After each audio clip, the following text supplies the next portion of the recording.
tide's effect hits you like a wave, a fresh new spin on the news you crave. Turn the page and you see the light, a different angle that feels so right. No more waiting for the truth to show. Every story starts to glow. Daily news in a way you didn't know. It's the tide's effect that steals a show. Open your mind, let the colors flow. Daily news in a way you didn't know.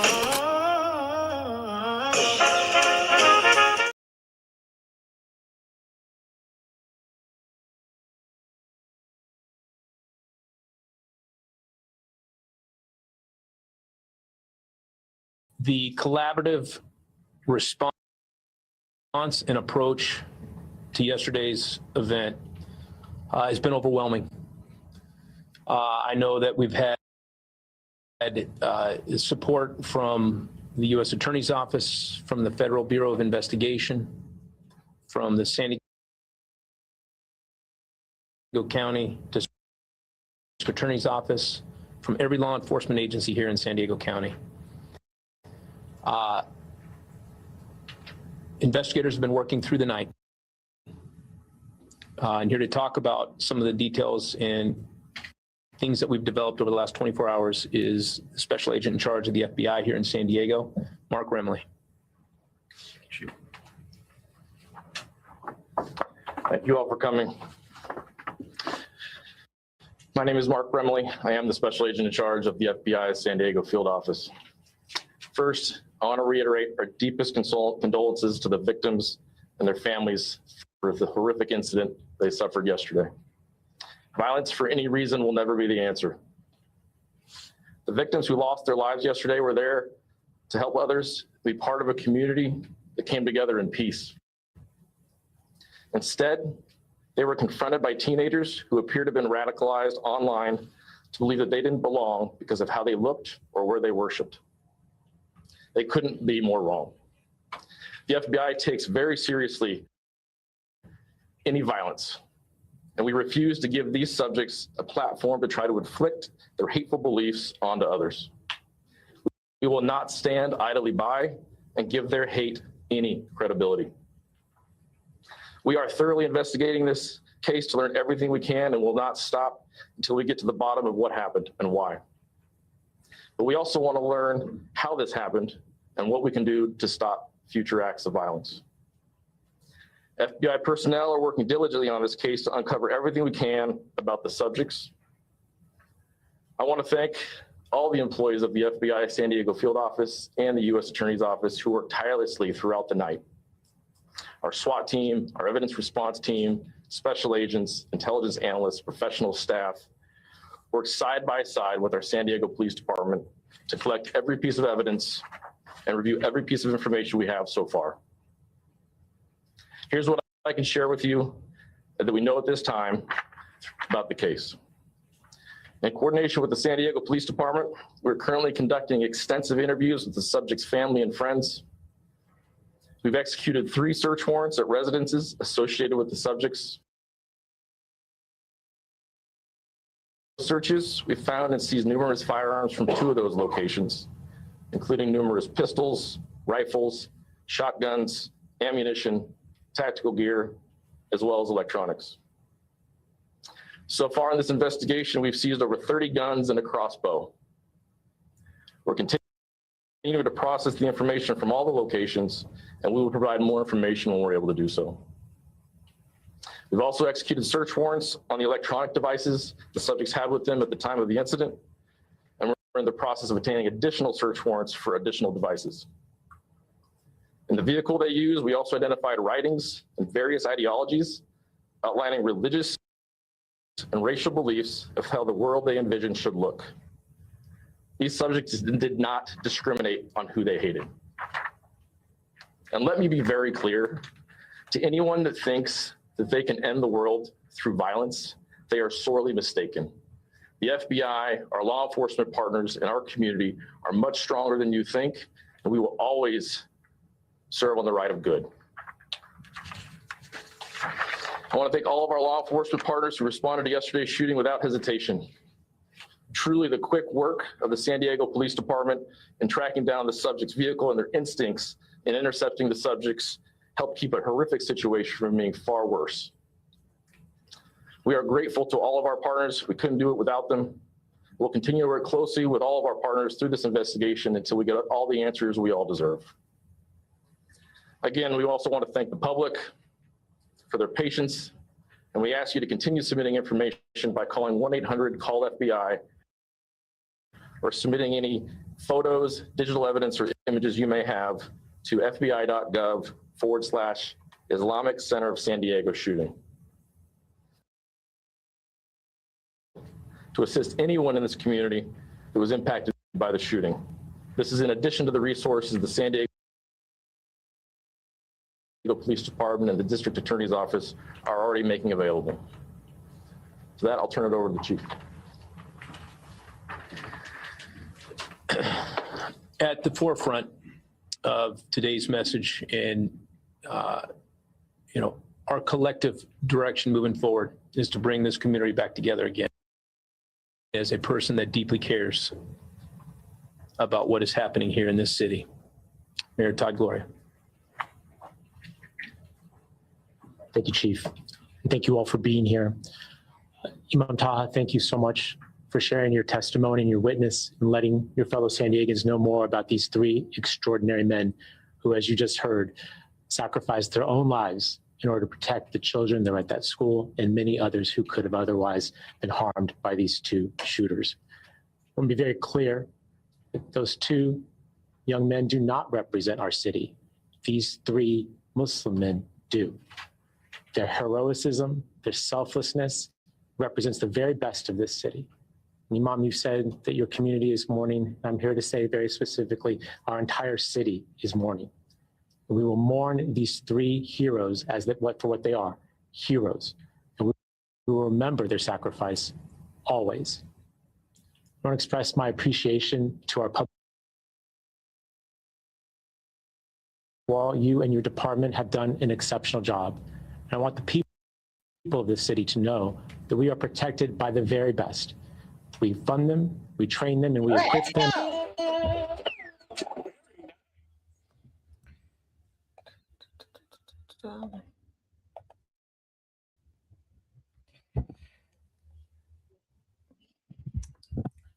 Good afternoon, everyone. Thank you for joining me here for the Taz Effect, daily news in a way you did not know you could use.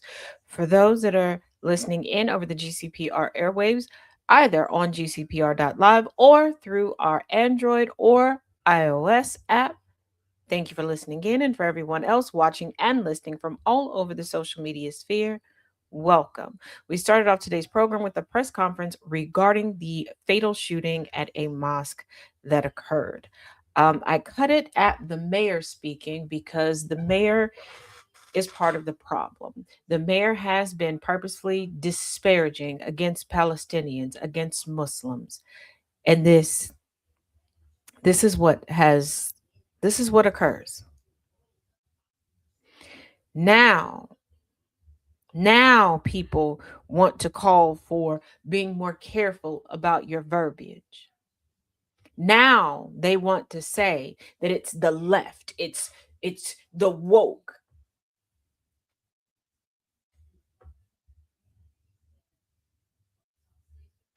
They are currently presuming that the duo of shooters did what they did because they had been indoctrinated into believing that was their plot in life.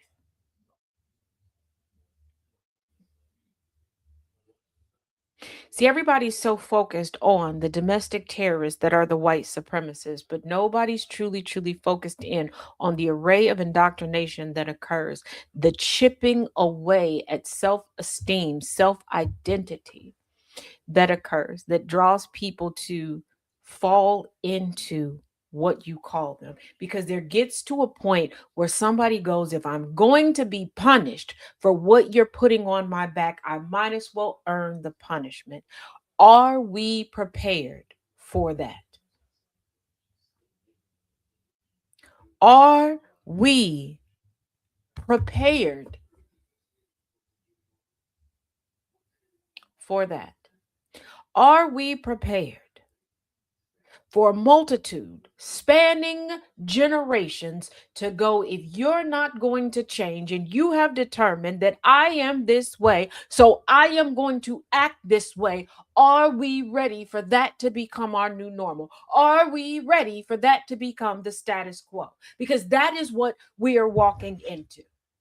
With all of your excuses, with all of your waiting for the next person to do it, are we ready for that? When you don't want proper representation to happen and you want to continue to lie to people about who they are and what their identity stands for, are we ready for this to become our new reality?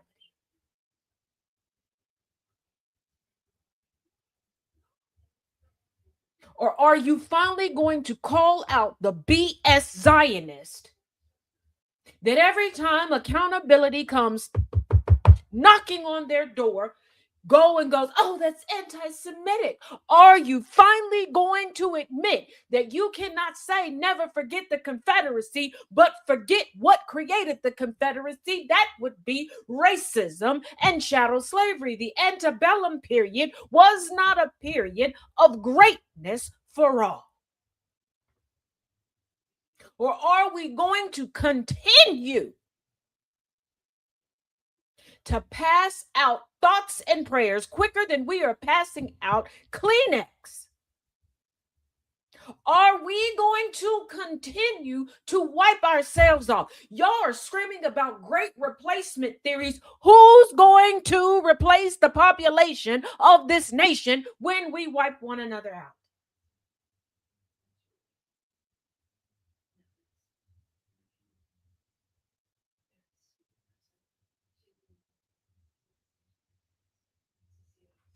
Newsflash: no one is better than anyone when we're in a casket, when we're in a tomb, when we're sitting in an urn. It doesn't matter how much money somebody dropped on your funeral, you ain't got no bragging rights to it.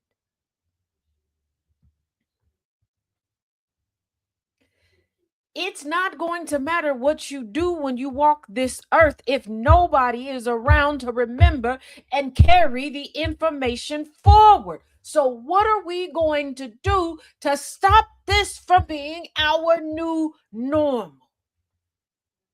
Or are you going to continue to play victim while you watch the victims grow in number?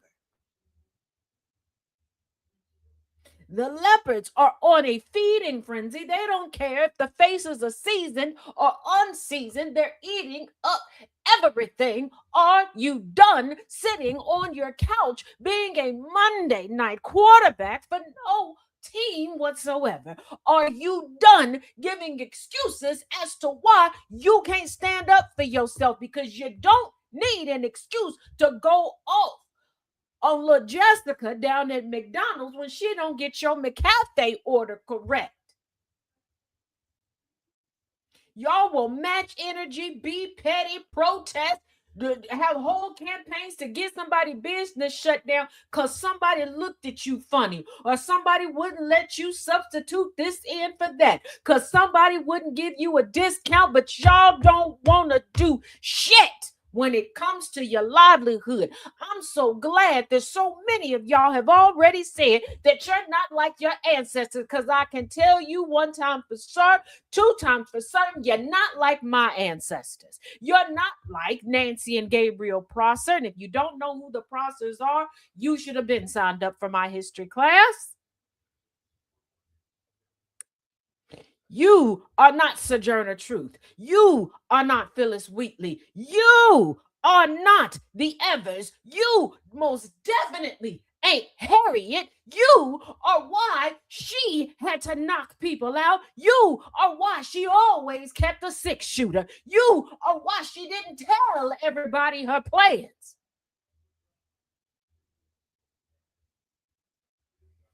You sitting here every day talking about everybody ain't gonna make it. None of us are gonna make it because none of you want to do the work. You want to criticize criticize those who do the work. You want to criticize those who remind you where we come from and that we don't need to go back. Because I know one thing that I need for you to grab hold of right now in 2026. You are spitting on everyone who came before us. You are wasting away the blood, literally, the sweat, literally, and the tears, the literal mortal sacrifices of those that didn't just walk, they crawled, they scrunched, they climbed, they fought, they ran, they swam, they sank, they drowned for us. But y'all want to sit here and argue about what part of the diaspora is better, what part of the country is better, what version of this religion is better. My God, on today, you were all worshiping the same damn deity from the same damn floating rock that is 3 paces from the sun. You are all stuck in this same bucket together. But you want to argue, fuss, and fight about some polished marbles that we collectively get together and we put a price on. You hoot and holler and make yourself miserable regarding rules and regulations that you made, that you put yourself under, that you made yourself miserable for. And each day that this goes by, what does it do? It causes you and your misery to talk back and forth to one another and decide to take other people off the census because you made rules that make you miserable.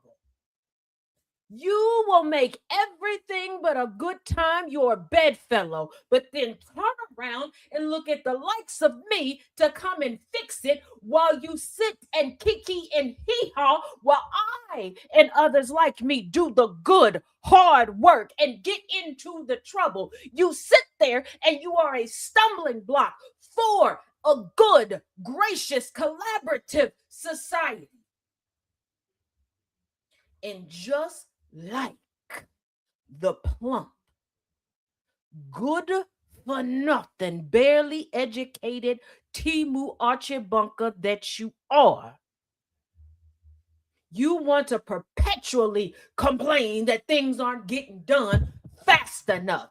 Well, guess what, fuck twaddle? And sorry, Smalls, I know I'm killing you today. It would go a lot quicker.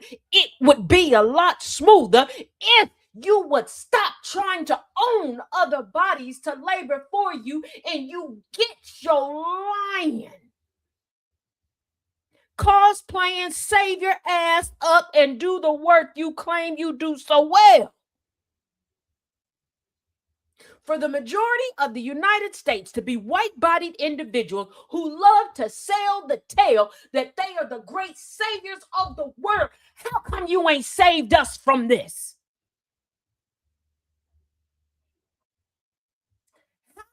Come, you have not saved us from this. Why is it every time we look right, we look left, death, dismemberment, savagery, and tyranny is coming from you?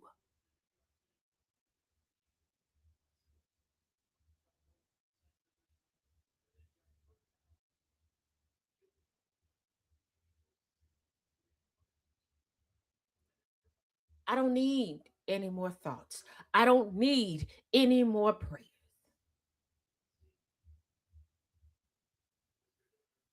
Because I don't care if you ascribe to a religion or not. And I don't care what religion you ascribe to, because across all spiritualities, if you don't have works behind it, it's pointless. It is fruitless.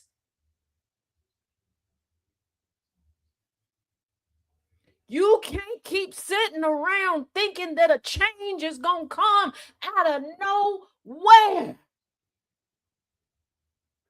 and you Christian nationalists, you faux Christians, I got into the church house because I was screwing up every other thing in my life. Now I need to be able to get into the church and blame everything on demons when the demon is just me not doing any damn thing.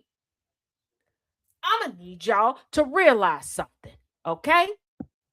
Because you're like, oh, only God can do it. God said faith without works is dead. You got to put action behind anything. And y'all keep wanting to just sit and criticize.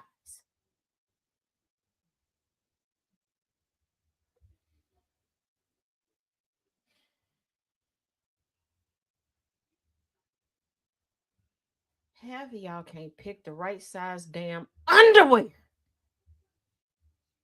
But you want to sit and act like you are the jack of all trades and the arbiter of all things.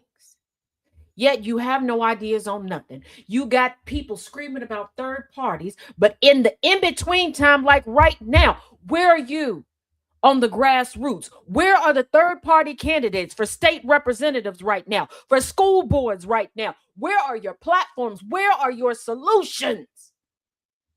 They are the same place your damn thoughts and prayers are. They are the same place that they will be when these parents and these spouses and these cousins and these best friends and these lovers are, when they have to scrunch and pull and scrape together to bury these people. Because how many folks right now can truly afford to keep up with life insurance premiums? And don't even have enough money to scrape together to put on a fish fry to pay for it either. Are you going to be there to hold their hands? Are you going to be there for the next months or years while they try to put the pieces back together? Are you going to be there for the next generation that is now traumatized, and every time they drive past anything, it puts them into fight or flight?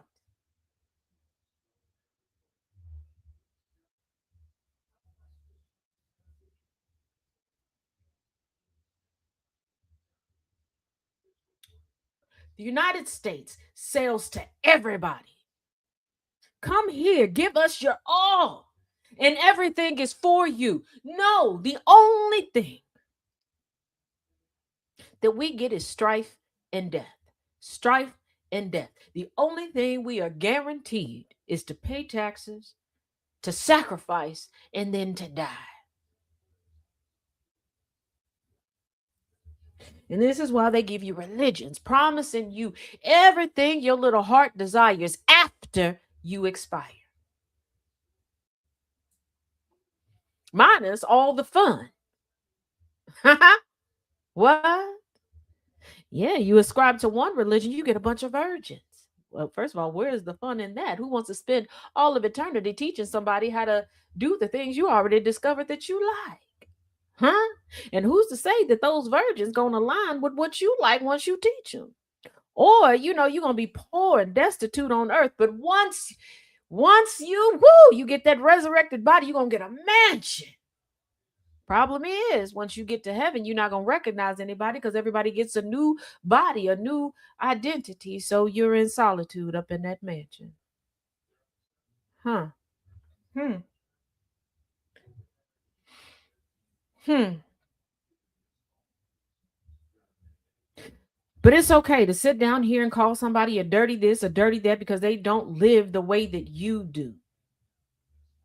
While you don't want nobody to tell you how to live because you don't want to live how the next person lives. Make it make sense. So perpetually, while we're walking around held down by gravity, we supposed to be miserable. Then we supposed to die and go to this proverbial afterlife and still be miserable. So when do we get to thrive? When do we get to have happiness? When can we be each other's keeper?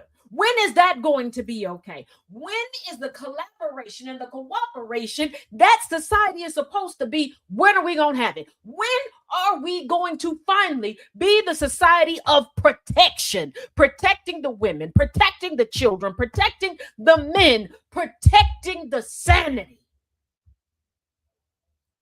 When we going to do that? Huh?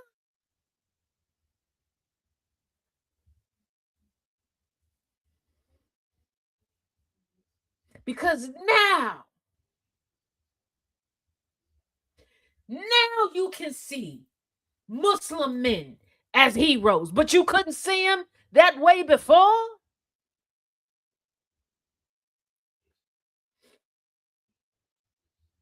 It was get them fired because they didn't care that Charlie Kirk died. But it's just jokes when you keep talking about the death of George Floyd to the point where his daughter has to go to private school because she can't get an education without adults further traumatizing her. It wasn't self-defense and he was a thug when Carmelo Anthony had to defend himself, but it's self-defense and we need to be understanding after Chud the Builder chronicles himself harassing and antagonizing Black people. My God, today.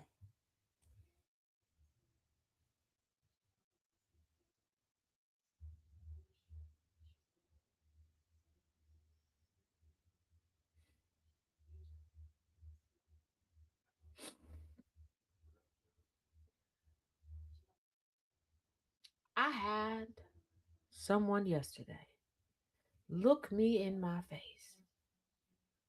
and try to tell me how hard it was to be a white man in this country. Tried to tell me, a queer, Black, disabled woman,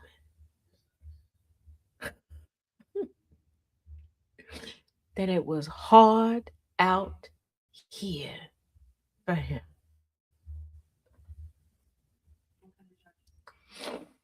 I had to fight to keep my composure while doing a mock interview with a candidate that I'm working with.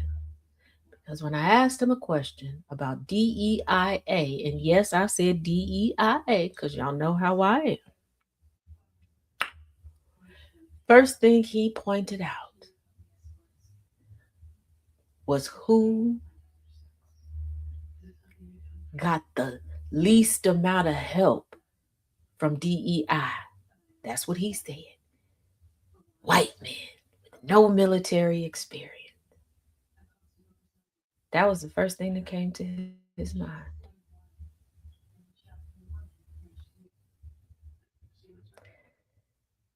I want you to think about all of the reenactments that people proudly participate in year after year after year. I want you to think about how many things in this country are named after Confederates when the Confederates themselves said, pack everything away and never erect anything in our honor because we know that we are traitors. We know that we are treacherous and we know how we got here. But we're supposed to forget why the Confederacy was the Confederacy, why the Civil War happened, why Jim Crow came about, why gerrymandering, blockbustering, redlining was a thing, why we had the Red Summer, why the Triple K happened. And for the love of all things holy, if y'all don't stop trying to make everything politically based, okay? I'm going to say this and I'm going to say this hopefully for the last damn time. The Triple K, the Ku Klux Klan, had nothing to do with politics. It wasn't a Democrat thing. It wasn't a Republican thing. It wasn't a Whig thing. It wasn't a scallywag thing. Okay? It was a collection of Confederate veterans that was pissed off that the donkeys that they felt entitled to own could walk free, that they had to pay people to now work. And you want to know who they were so pissed that they had to pay? I know you about to go Black people, Taz. That's obvious. Hell, the F no, they were pissed that they had to pay white people. If more white people could have been shop owners, plantation owners, or owned whaling ships, we wouldn't have had the Civil War. I said what I said. There would not have been a split. There became a split, and the Civil War truly happened because white people were like, whoa. I need to sustain myself. I'm a business owner. I don't own no property. I need a check, and I need to be able to cash that check. That's why we got there. When they do them reenactments, they cut out the slave part. They infantilize certain things. Just like give it 20 years, not even 50. And I want you to think about how what we're living through right now is going to be told. Even with the technology that we have to chronicle things, I want you to think about how it's going to be told. Because right now, when people go back and think about Operation Desert Storm and Desert Shield, they're like, everybody came together. It was so unified. This country showed how deep rooted in xenophobia it was. Miss me with the BS. Are y'all going to continue to ignore the Muslim children that y'all spit on like y'all spit on little black kids when it came down to desegregation? Are you going to pretend that you didn't live through families having to pack up and go into hiding? Yeah, the United States unified how it always does, unified in bigotry, prejudice, racism, in all of the phobias. You're so anti-LGBTQIA+, but when the movie Philadelphia came out, there wasn't a dry eye no damn where. You cried when Rock Hudson died. You cried when Liberace died. Oh, you lost your shit when George Michael got up out of here. Everybody was moist or rock hard for Prince.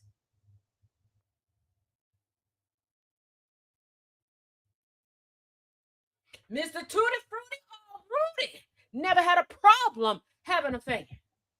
Huh? What? Everybody wanted to get into studio. What now? Huh?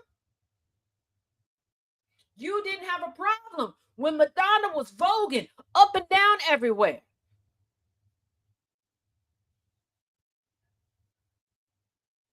Now, all of a sudden, because you couldn't get a date with the person that you had eyes for, now all of a sudden you got to be anti-everything to the point that yet again, when people need it the most, can't even go into a place of worship and worship. Can't even send your children to parochial schools because that's not sacred anymore. Huh?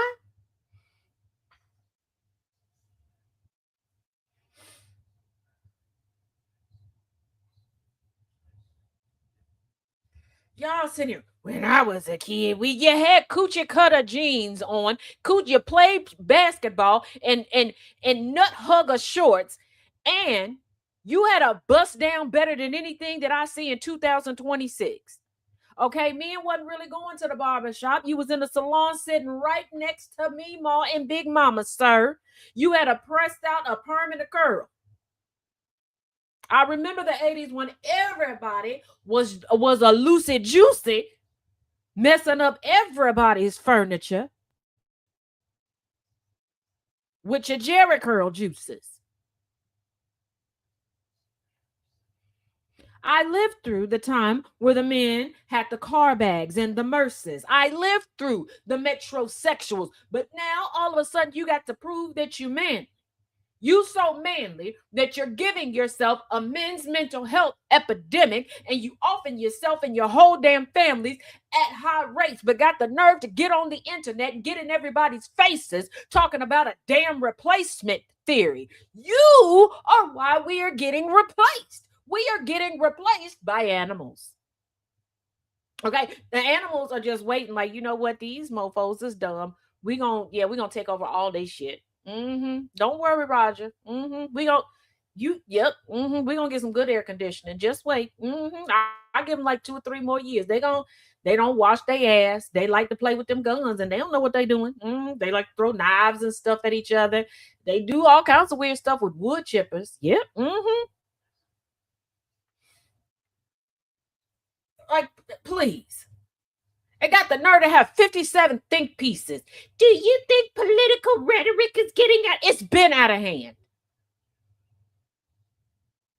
When a judge lost her son and her husband had to go into the ICU, when Nancy Pelosi's husband was bludgeoned with a hammer, and far too many of y'all let them put out all sorts of rumors on that man. When a politician, her husband and their dog was murdered, that wasn't enough for y'all. Y'all act like we didn't already go through abortion clinic bombings. You're acting like people weren't mailing folks anthrax before.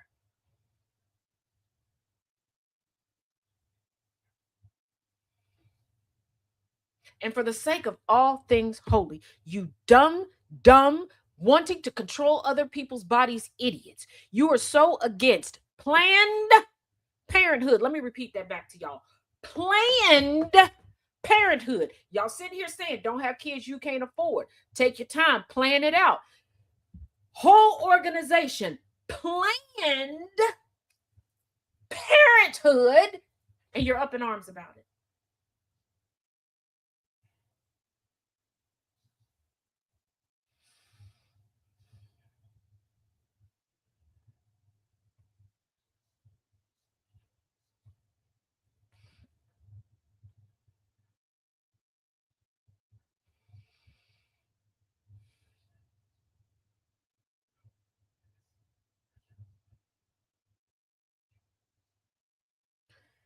You idolize white women who'll throw on a cute little accent and ain't you man?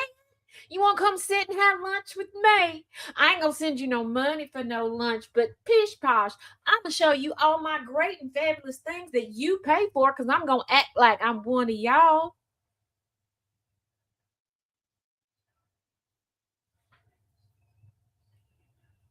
While condemning those that are bringing you the actual factual truth so we can get out of this hellscape. You'll listen to a white man tell you about the perspective of a black man, but you won't listen to that black man. You will let a white non-binary person tell you about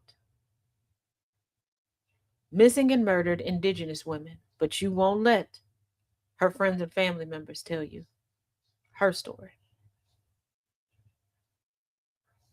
But you're deconstructing, right? You are quick to tell somebody who they are and what they are about, and then turn around and yell at them, don't tell me who I am. Okay. And you wonder how we got to where we are. We have a president that is more concerned about branding and market manipulation than anything else. Than anything else.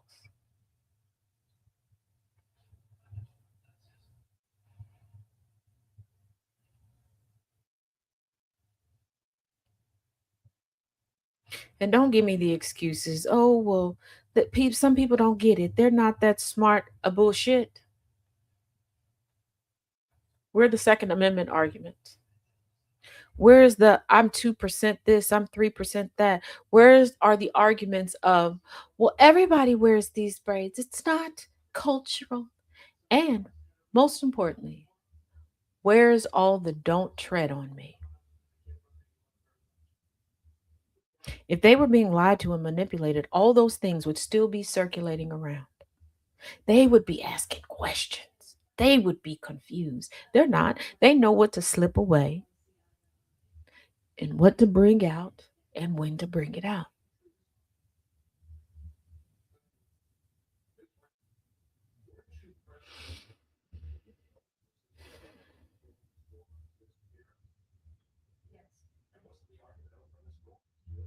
I'm going to say something, and there's going to be a multitude of people who want to push back. I'm going to suggest that you don't push back.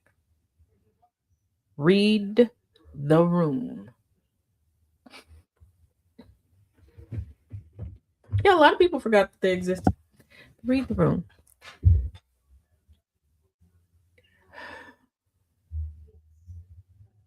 It is hard. It is hurtful to be a Black woman and be alive in the United States today. It is a battle to get up every day and be sane, not be bitter, not be resentful, not wanting to shut off from everyone. Because everybody, and I mean everybody, expects you to take your picture of life and pour it into their glasses while spitting into your pitcher and not wanting the spit. But at this point, it's only the spit that's left.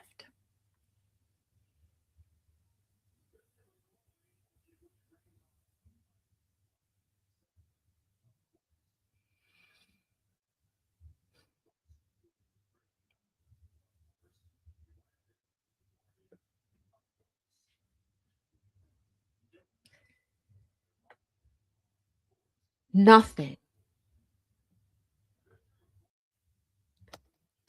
Nothing is classism. We can give things a whole bunch of pretty names. It all boils down to damn racism. It does.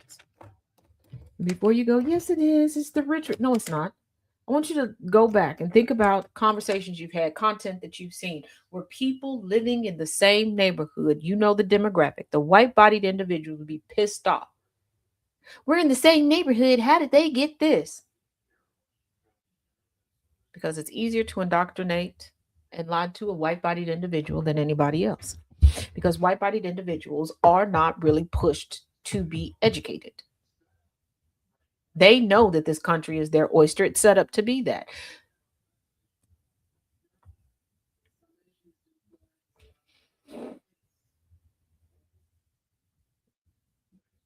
It's set up to be that. Now, there are some people that will point out to you that the United States right now has turned itself into the Confederacy. The Confederacy failed. One, its reasons for existing was completely inhumane and selfish, but decided to cut itself off globally, did not want or decided it didn't need any true allies or any of this other stuff and wanted to strong arm people. Very true. And people believe that coming to this conclusion is a win because they believe that they know what's coming next. No, you don't. No, you don't. The Confederacy had the Union to engulf it. The Confederacy could give up the name Confederacy and the moniker and the label and just ease on into the Union. Where's the United States going to go? Whose infrastructure will be able to take us on?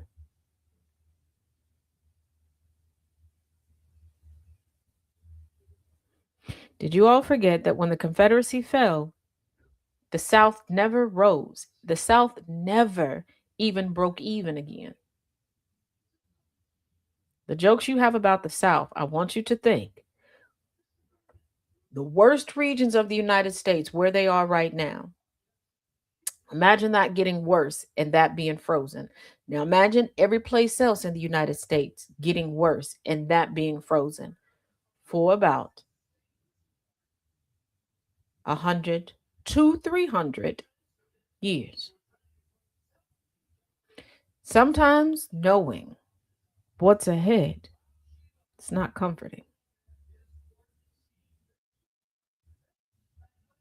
But again, who would take in the orphan child that is the United States? Who would take in the United States?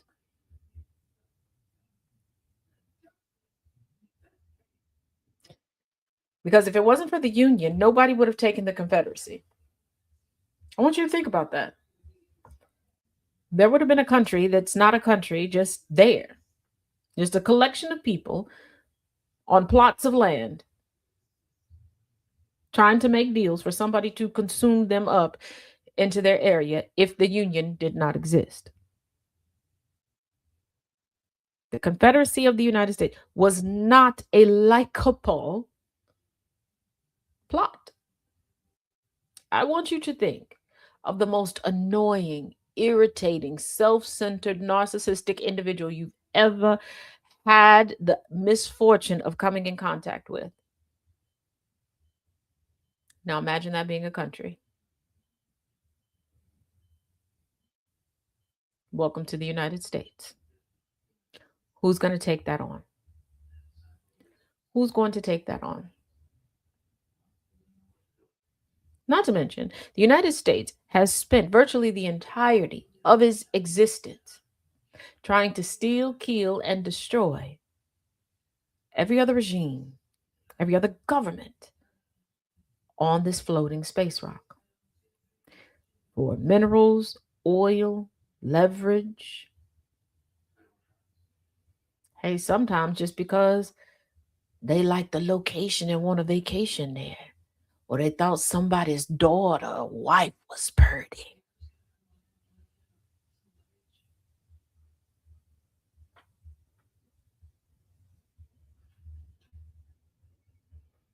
The United States said it didn't want kings.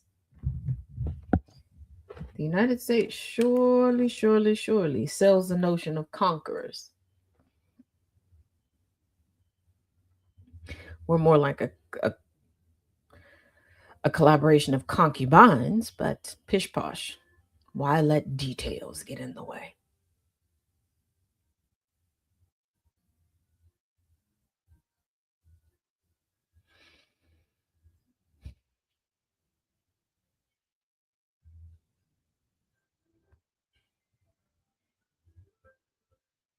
So we have another shooting. We have more devastated families. Putting more people into the stigma of a single parent household because we act as if, there aren't a multitude of ways of doing that. Yes, that Law and Order play. Yes, that's Harley Pup is in the other room watching her Law and Order. So, but also, are we finally going to look at our politicians as employees? Are we going to stop making politicians impress us like we're looking for new friends in our neighborhood? Again, talking to a candidate, they were like, should I go to this Pride event? I got to appease the moderate, blah, blah, blah.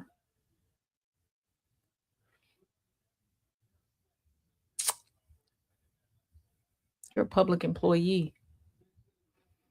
But that's where we've got. Yeah, Pup in her programs. Yep.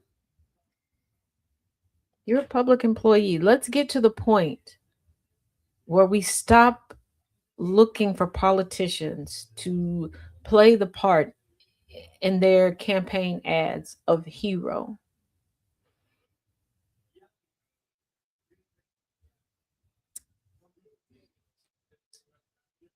Okay, they're not the Avengers.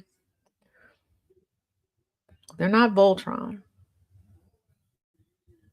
They're not the Power Rangers. They're not the Teenage Mutant Ninja Turtles. They're not the Get Along Gang. They're not Pound Puppies.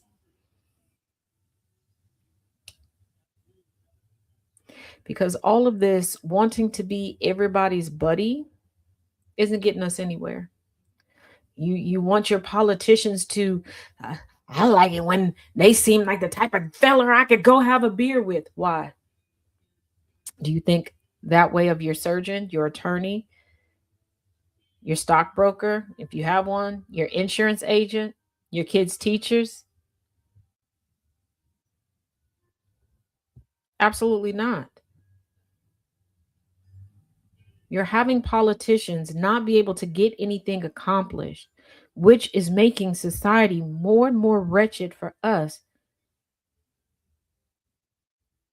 because they feel like they got to be buddies with the right people. What? But you know what? I blame the culture of how we position work. Unions fought for us to have certain parameters in place so we could have work-life balance. You took that away. So the only time people can be friendly and the only way they can create friends is in the workplace. So people get the wrong impression that, oh, if we work together, we're automatically friends and we got to do this. And I've even seen people get pissy and go to HR because somebody doesn't want to invite somebody to their birthday party. You got HR dealing with people's personal issues. Are y'all cool? Somebody tells you they got a truck, they put on a cowboy hat and tell you that they're a veteran and you're ready to vote for them. How's that working out with Pete Hegseth as SecDef?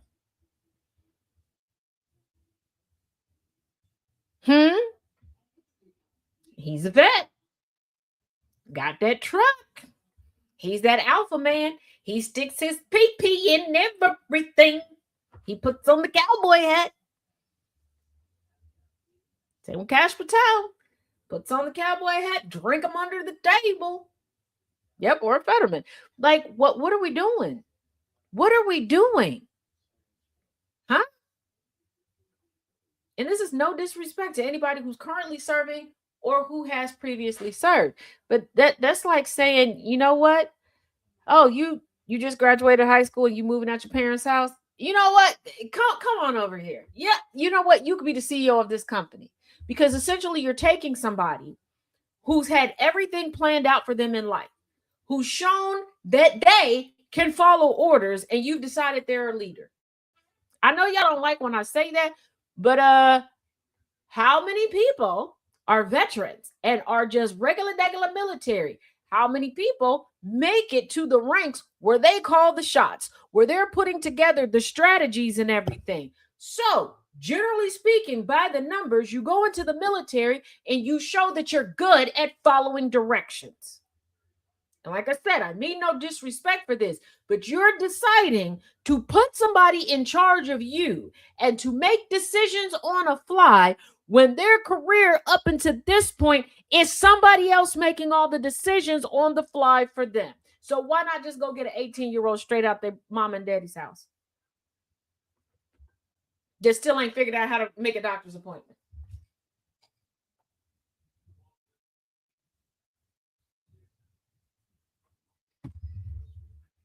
You're indoctrinated into infantilizing and worshiping crazy stuff. And y'all will sit there and decide on conspiracy theories and break them down and get so in depth into that, but you can't see the BS that you're being served every single day. You don't smell it. It don't taste a little funny.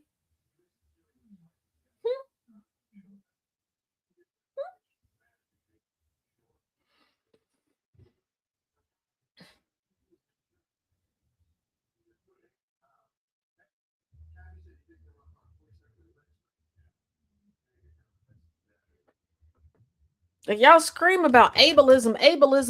The greatest form of ableism is voting somebody into public office because they were a vet and they got some limbs blown off. The greatest form of ableism is going, oh, you can't argue with them. They're disabled. The hell I can't.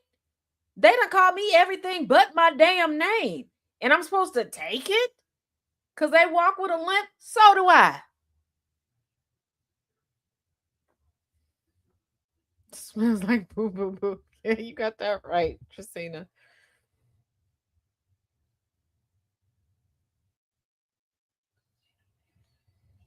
There's a young lady who pointed out something that's very true.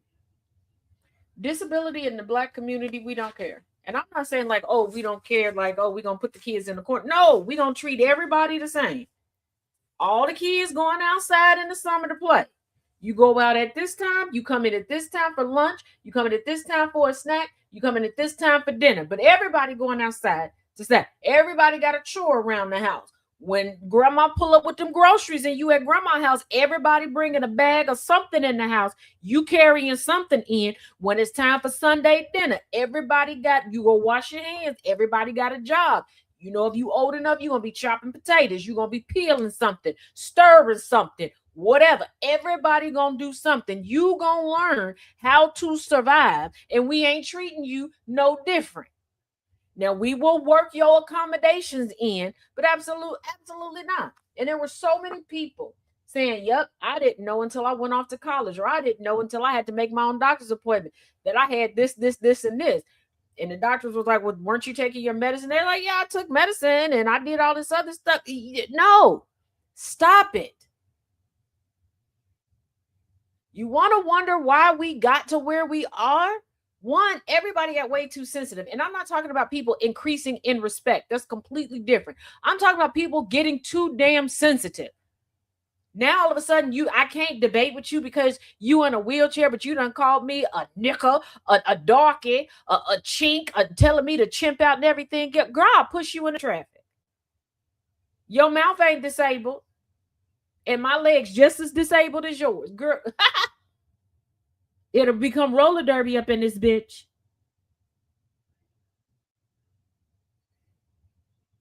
You afraid to sit here and talk to the people that you employ, but you're going to cuss out everybody down at the local Kroger because you knowingly brought in an expired coupon with the intent on defrauding the company. Yes, call it what it is. Karens and Richards go out and willingly, knowingly premeditate fraud. Fraud. And I'm going to need y'all every time you see them videos, because you know the look. You know who a Karen is. You know who a Richard is, because that's what they was trying to say. They're calling them that was a slur. Just start commenting or saying out loud, yup, the usual subjects.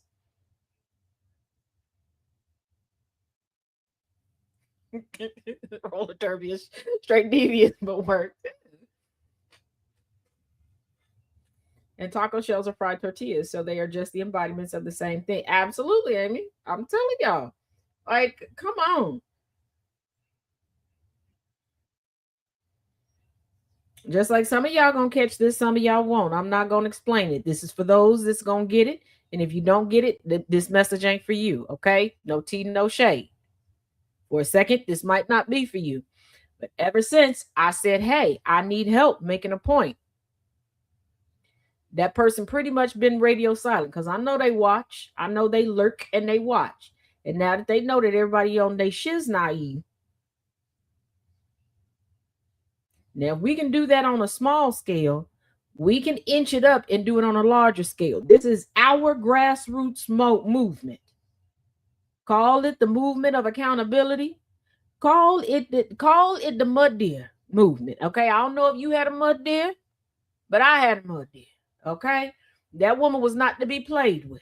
She was all about accountability. And if you acted a fool in public, she was going to call you out in public. She outlived quite a few husbands. Okay. And then she finally got to a point where she realized she was stressed. She didn't have as much stress when the man wasn't around. Okay. And she had one daughter. Until they died, they lived together. They never got married because her daughter, and I asked her, like, why you ain't never get married, Auntie? And she's like, have you met men? You know what? Say less, Queen, say less. I get it. But do it. Make that the real grassroots campaign. Call the people out on their shit. Remove the fuel for their stereotypes. They say black women ain't protected. Protect them. They say LGBTQI ain't accepted. Accept them.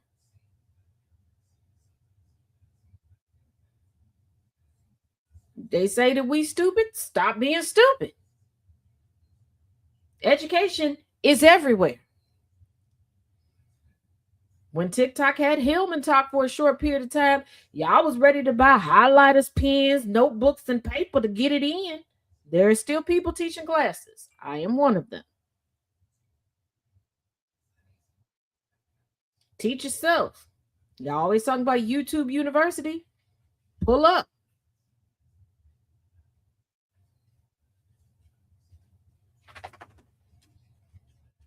And stop. For the love of everything, stop with this. Well, I won't be alive for change. Oh, no, of course you won't. Because if you keep telling yourself that you won't be, you won't. If you keep telling yourself that it's going to be the next generation to fix it, then that next generation is going to be banking on the next generation to do it, and so on and so forth. And everybody's going to be in this damn Groundhog's Day. I want you to think. Okay? I want you to think. Where would we be? Okay? If certain folk would have been like, you know what? I'm not going to see the change. The next generation got it. Where would we be? Would we still be in the back of somebody's bus? Would we be on somebody's bus? Would we still be segregated, having to go to school on Sundays before church services? Or go to little piddly Quaker schools where all they're doing is teaching you Bible hymns in French or in German and sometimes a little Spanish? Would we still be regulated to exceptionalism tours?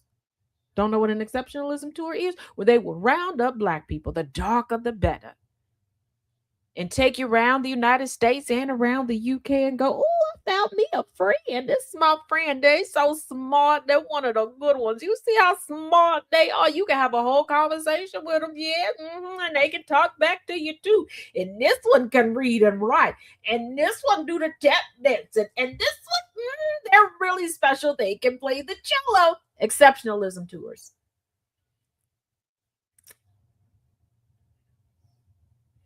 But I'm going to need you to stop. We can see the change as long as we get together and make the change. You don't have a problem being a part of a chain gang. Why can't you be a part of the change gang? Why can't you be a part of the movement of change? When Obama said, have hope, you had hope and you took to the streets. But then Obama left, and what was it? Your common sense, your will to live, your desire to thrive instead of struggling to survive went out the window? Huh? Y'all been wishing for Obama to come back. Why you need Obama to come back? The fire is in you. Did you forget that if you are currently residing within these here United States or the Caribbean or South America, your DNA has forever been changed. The ancestors went through so much and adapted that by birthright, you are a different being. You are a different creature. And that creature that was not created to roll over and just wait for massa to come and scratch their belly. Hello?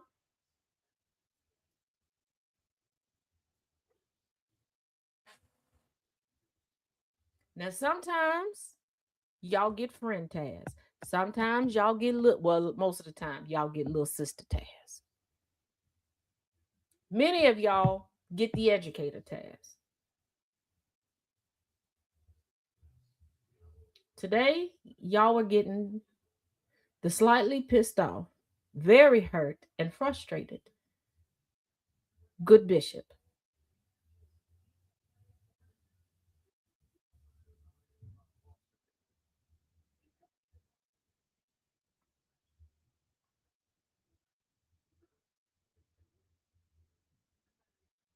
I am mad and I am hurt because I care. Some may say too much. Whatever. But the excuses have to stop.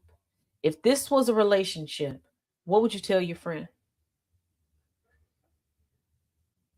What would your friends be telling you? Let me put it to you like this. If I came to y'all, let's take this conversation. If I came to y'all and said, hey, y'all,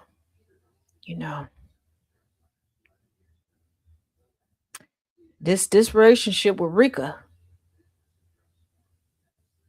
it ain't doing that great. Rika takes all my money. I don't get to eat all the time. I'm stressed. I can't sleep through the night. Rika calls me all sorts of names, constantly trying to put their hands on me. What would you say to me?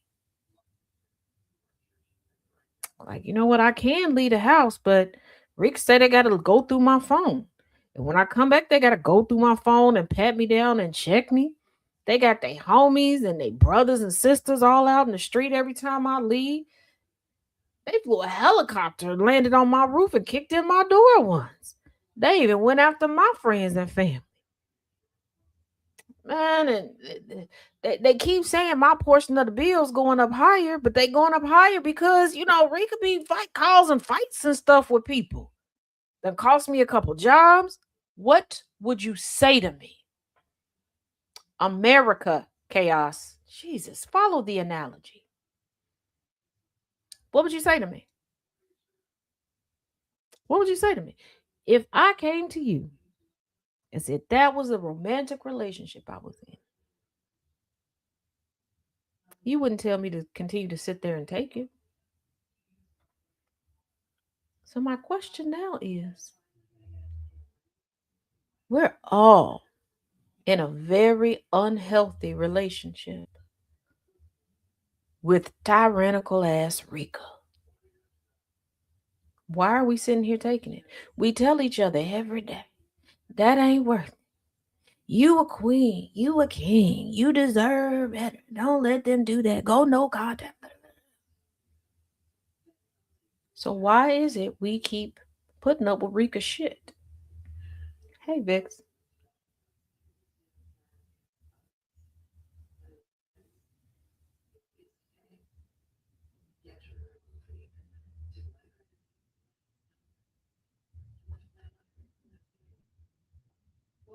Why?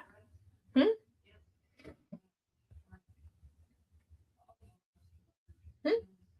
For a nation that wants to keep marketing itself as a Christian nation,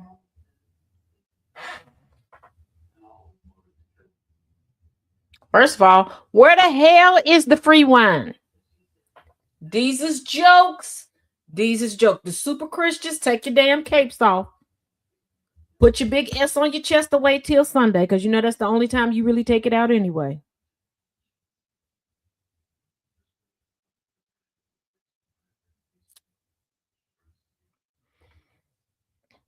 But houselessness should not be a thing. We shouldn't even have a word for it because it shouldn't exist. Do I gotta put hands on Rika? I wish you would put hands on Rika. She whooping my tail. Shoot.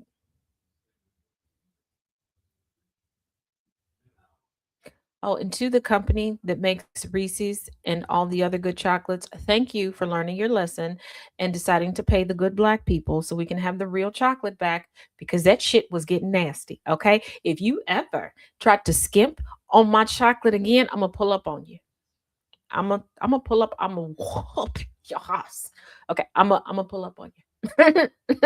We gon' fight. Okay. Okay. Don't do that again. Okay. Where she live? 1600 Pennsylvania. Rika, a little chubby. Got some cankles, a little bruising around the hand. A Cheeto flavored spray tan, a massive comb over. Likes to wear Timu. Depends.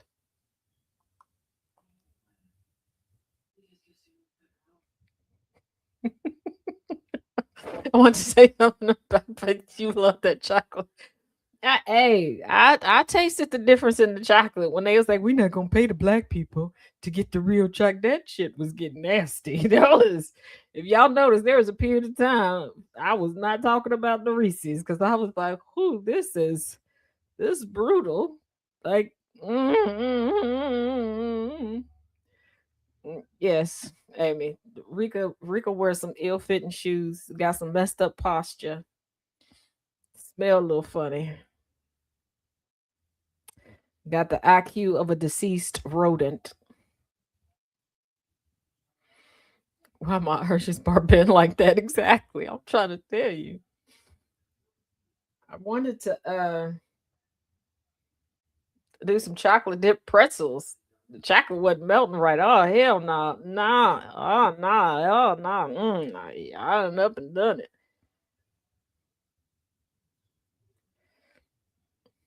I don't know because of you. Nah. Thank you, Lisette. But, yes. Yeah, we. Mm-mm. No.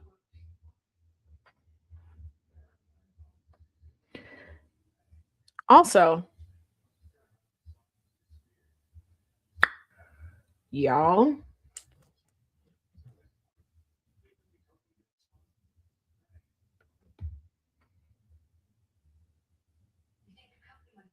y'all, I'm gonna need y'all. Mm-hmm. I don't know if y'all ran out of cotton swabs, aka Q-tips. I don't know if you need to go get some ear cleaning systems, okay? Get some ear cleaning kits. Get them ears clean, okay?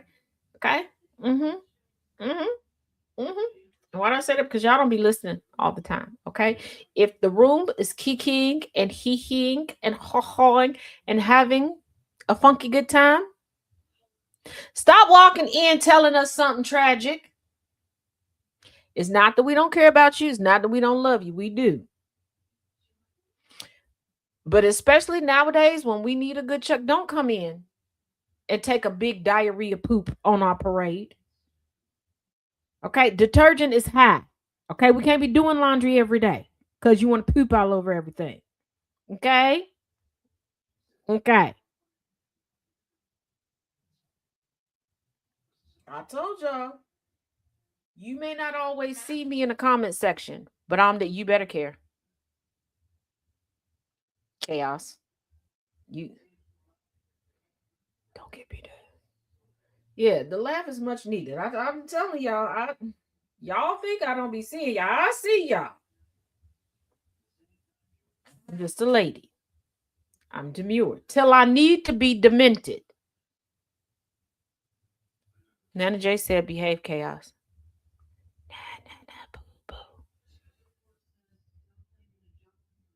Hold on, wait a minute.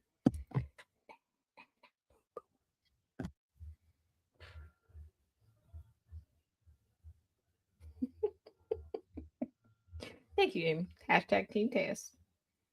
And real quick, okay, so I had like a handful of Reese cups this morning for breakfast. Judge away. I'll do it again tomorrow. Okay, nobody should be shocked by this. So I offered some to Chaos, like, "Hey, you want some?" He looked me in the eye. It's too early for me to have that. Okay, fair enough. 2 minutes later, he had cookies. I'm like, "What's that different?" He said, "I sorry, Nana, but some of these people are unlovable." Okay, yeah, true. Oh, you meant you don't care towards them. Okay, yeah. But I had to laugh at him like, you haven't cooked. We in the same boat, sir. Scooch over. And did. She said, "Okay, true. One cookie. Okay, fine. I mean, yeah, you have more self-control than I did. But we still in the same boat. Just scoot over. Shoot. Okay. Making me feel bad about my choices. I don't know which cookie he had. I know last night I had one of the peanut butter cookies, and then I had a bite of, is it it's like a cranberry like fruit cookie, which was really good. I only had a bite because I was starting to get sleepy. Plus yesterday, okay, real quick update. Yes, my hand is okay. Okay, I burned a couple of fingers. Let me explain what had happened. Okay, yesterday was very calamitous. I poked myself in the eye on accident twice. As you see, I had to take my nails off. We're gonna get to that in a minute. My leg tried to give out on me a couple times. I knocked over some dishes. I'm glad they did not break. Okay, I busted my lip. Well, I hit my lip again on the fence outside to the point where it started to bust open a little bit. Is so. If I don't touch them, I don't even know which ones are the crayon cookies, and I'm not gonna touch any of the cookies. Well, I did get a chocolate chip cookies, but I'm not gonna touch your cookies. Um. Plus, I keep forgetting that they're in there until you say something. But because they're not in the regular spot that we normally keep snacks, so I don't think about it. But no, okay. So I was cooking. I was making what I call a Salisbury steak meatloaf. If you missed the live, you missed the live. You'll have to come back when I do it again. Okay. I put the oven mitt on my hand because I'd taken it out because I did gravy over it, right? So put one layer of gravy on it, put it back in to let it finish cooking. Put the oven mitt on my hand, on my right hand. Why I took my left hand and turned around to I don't know. But I was like, oh Jesus. But it was close. It was towards the end of me cooking. So I was like, okay. So I go to sit down. I notice as I'm sitting there that two of my nails are starting to melt down onto my hand. So I was like, yeah, I might want to take these off because if they melt onto my hand, it's a wrap. It's a wrap. So I took this off. But as I'm standing up, as I was going into the living room to sit down by a couch, my phone drops. And I'm in the process of walking. As my phone goes down, it manages to hit my ankle, which caused me to like knee jerk and hit the table. So I said, my phone is fine. The phone is fine. So I sat there and I started to tear up and I just looked at Chaos and was like, I'm having a day. Like, it's not working for me. Like, then I get to stand up again because I was going in the kitchen.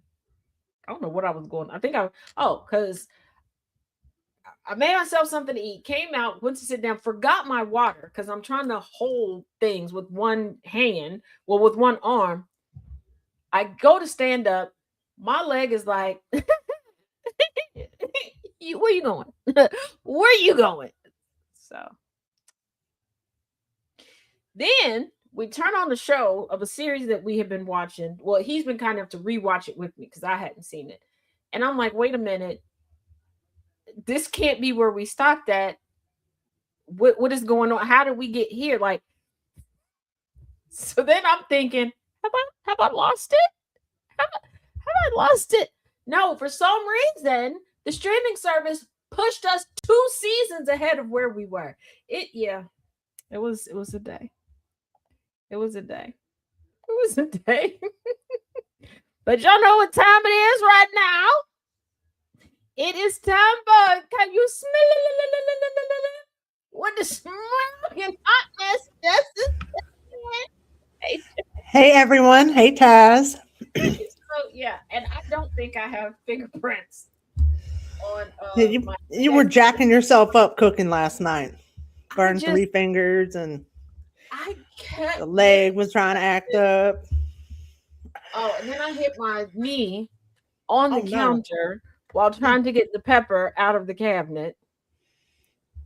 Ouch. You just I thought it jumped yourself 2 seasons. up. Okay. Well, my bad. It jumped 1 season. I thought it would jump 2 seasons. Okay, my bad. It jumped 1 season.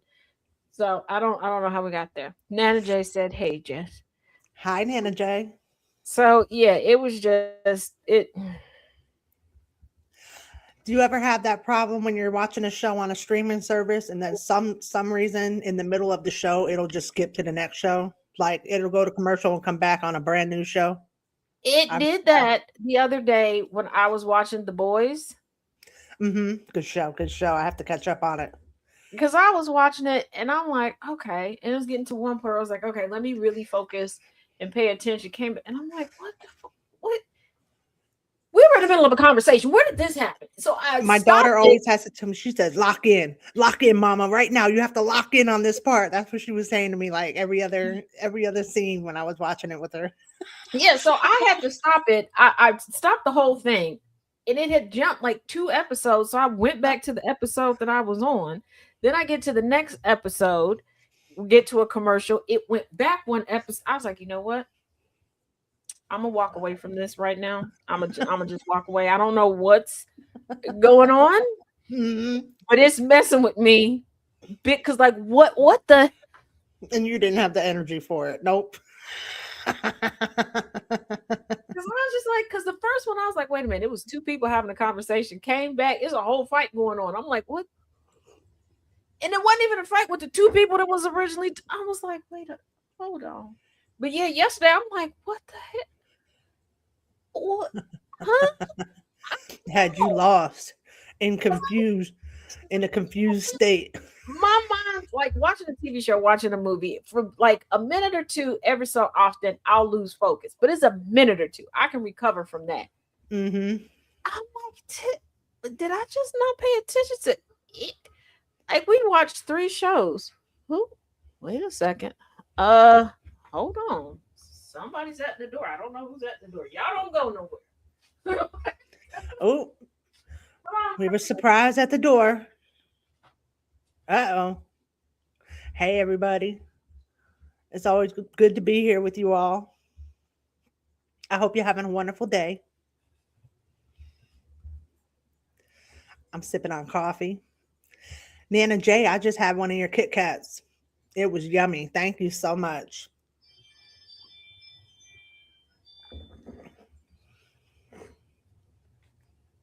I'm trying to see if I can hear anything. Nope. We have to be patient. Taz is on her way back.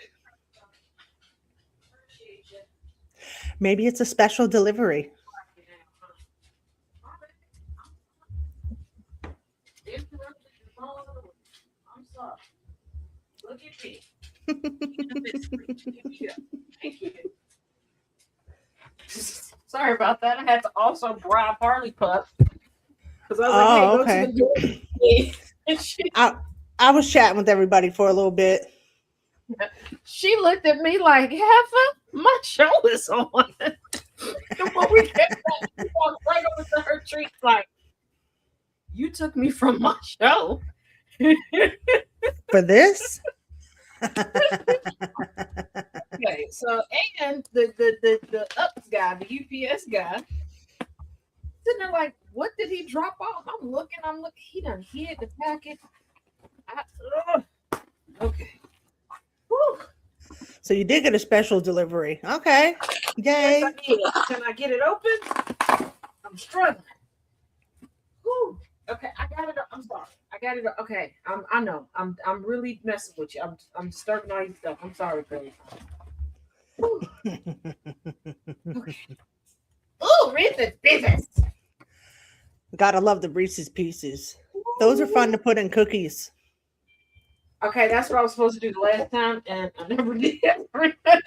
Maybe you could do that with this bag then. Oh yeah.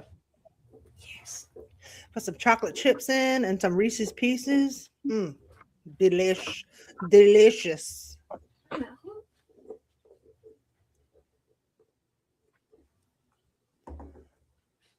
Okay, I thought I heard the door again, but I guess not. What? What, Harley? What happened?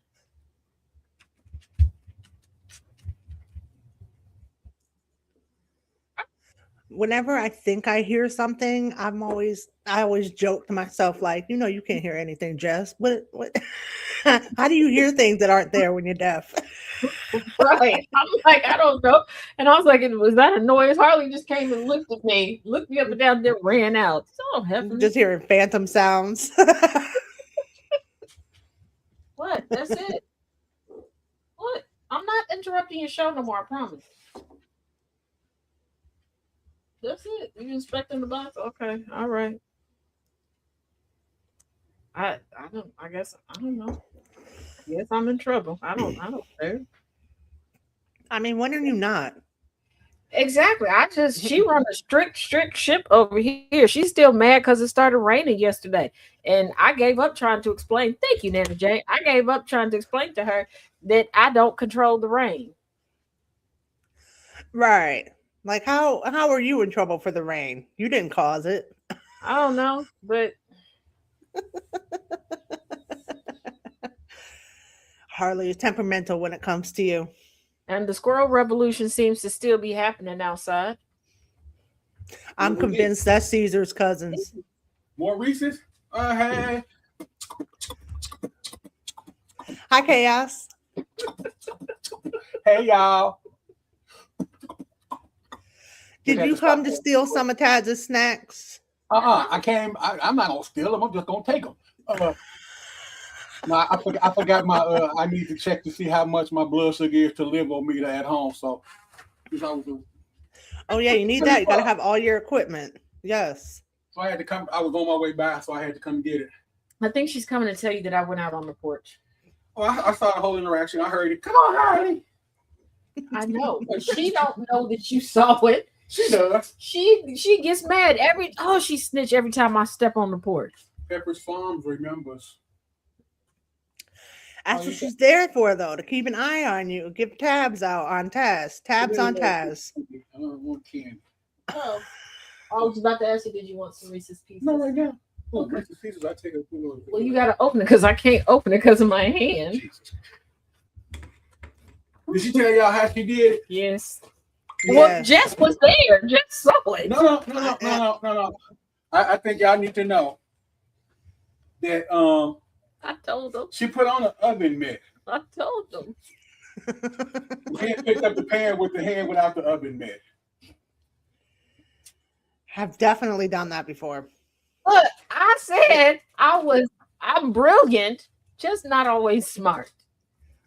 Okay. I told you that. It happens to the best of us. I'm just glad it wasn't worse. I just put it on the table. Thank you. I just put it there because I opened the box there. Okay. And Well, I'm out, y'all. I'll be back on the other side listening. I gotta go pick up some Italian fasted pizza. Oh, that's cool. Text me what kind of creamer you want. I just realized I have a credit. So text me Ooh, the a creamer. credit. Credit. Gotta love the credit. Oh, Free I was stuff gonna is look always up nice. that you I'm want. just gonna throw that out there. Something with some We're flavor. here for all the free 99, especially when you live on a budget. Your regular staples. Okay. I got you. Yeah, because okay, y'all, I have the worst luck. When I want to get a Mountain Dew. Like every third time I try to order a Mountain Dew to get, either it doesn't come or they put it right in front of the screen door. So when I open it, and it'll be off to the side where I can't see it. And you knock and it it over. spills over. Damn. So then I realized, because the email popped up, I don't know how, but the past couple times, I don't know what I was clicking, but I wasn't using the credits. Mm-hmm. So they have now racked up. So when I saw the email, I was like, Like, oh, I got credits. Hold on. Credits. Love the I was credits. I was like, okay. Hey, girly pop. I don't ever pay attention to stuff like that. So I wonder sometimes how much I've missed out on because I don't really pay attention to like credits to an account or, because you know how like your cell phone company does that to you and stuff sometimes. Like I don't know how many things I probably miss because I don't pay attention to that stuff. I need to do better. Yeah, there was one time I got 6 free bagels from Panera Bread for us because of credits. And another time it was Panera Bread bagels are good. 2 sandwiches and a soup and a Mountain Dew that I ended up getting free for us because I forgot that there were credits, and they were like, hey, you want to use these credits? And they're like, we will also offer you free delivery in this if you use this. And I was like, oh, sure. I guess I'll use it. Yeah, Amy, I saved them to treat myself today. I didn't even realize because I was like, because when I saw the email, I was like, oh. That's what Like I'm I said, very bad at checking my email. Yeah, that's why I never they see. Automatically use the credits, but I don't know what I was clicking or hitting or whatever. And I was just like, Okay. Let's start They with come you. as a nice surprise, and they come in handy when you figure out they're there. Yeah. Gotta love a credit. Yes. What are you doing, Lollipop? He didn't It's like, take your yes. snack. He did not take your treat. He got his own. I know you don't believe me, but it's the truth. Ooh. There goes Where's Harley, the- second guessing your word. Yeah, she's over on this side sniffing around like I don't believe you. What is over here? Oh, I think I smell a treat. It's not yours. And I'm kind of ticked off because I don't know how it happened, but hold on, let me show y'all.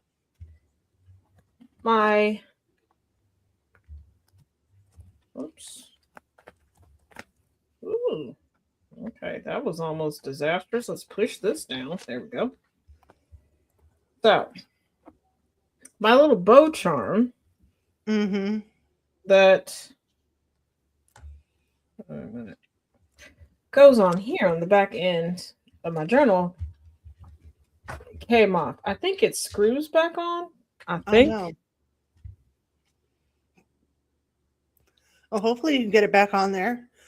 If not, you always got super glue. Yeah, but I think it screws on. I don't know how it came out. I was a little, but did you take it off? Because I feel like this is something you would do. I feel like you would patiently in the middle of the night unscrew it.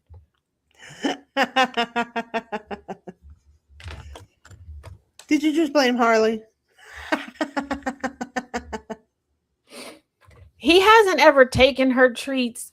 It's just she has some treats that are in plastic, Amy.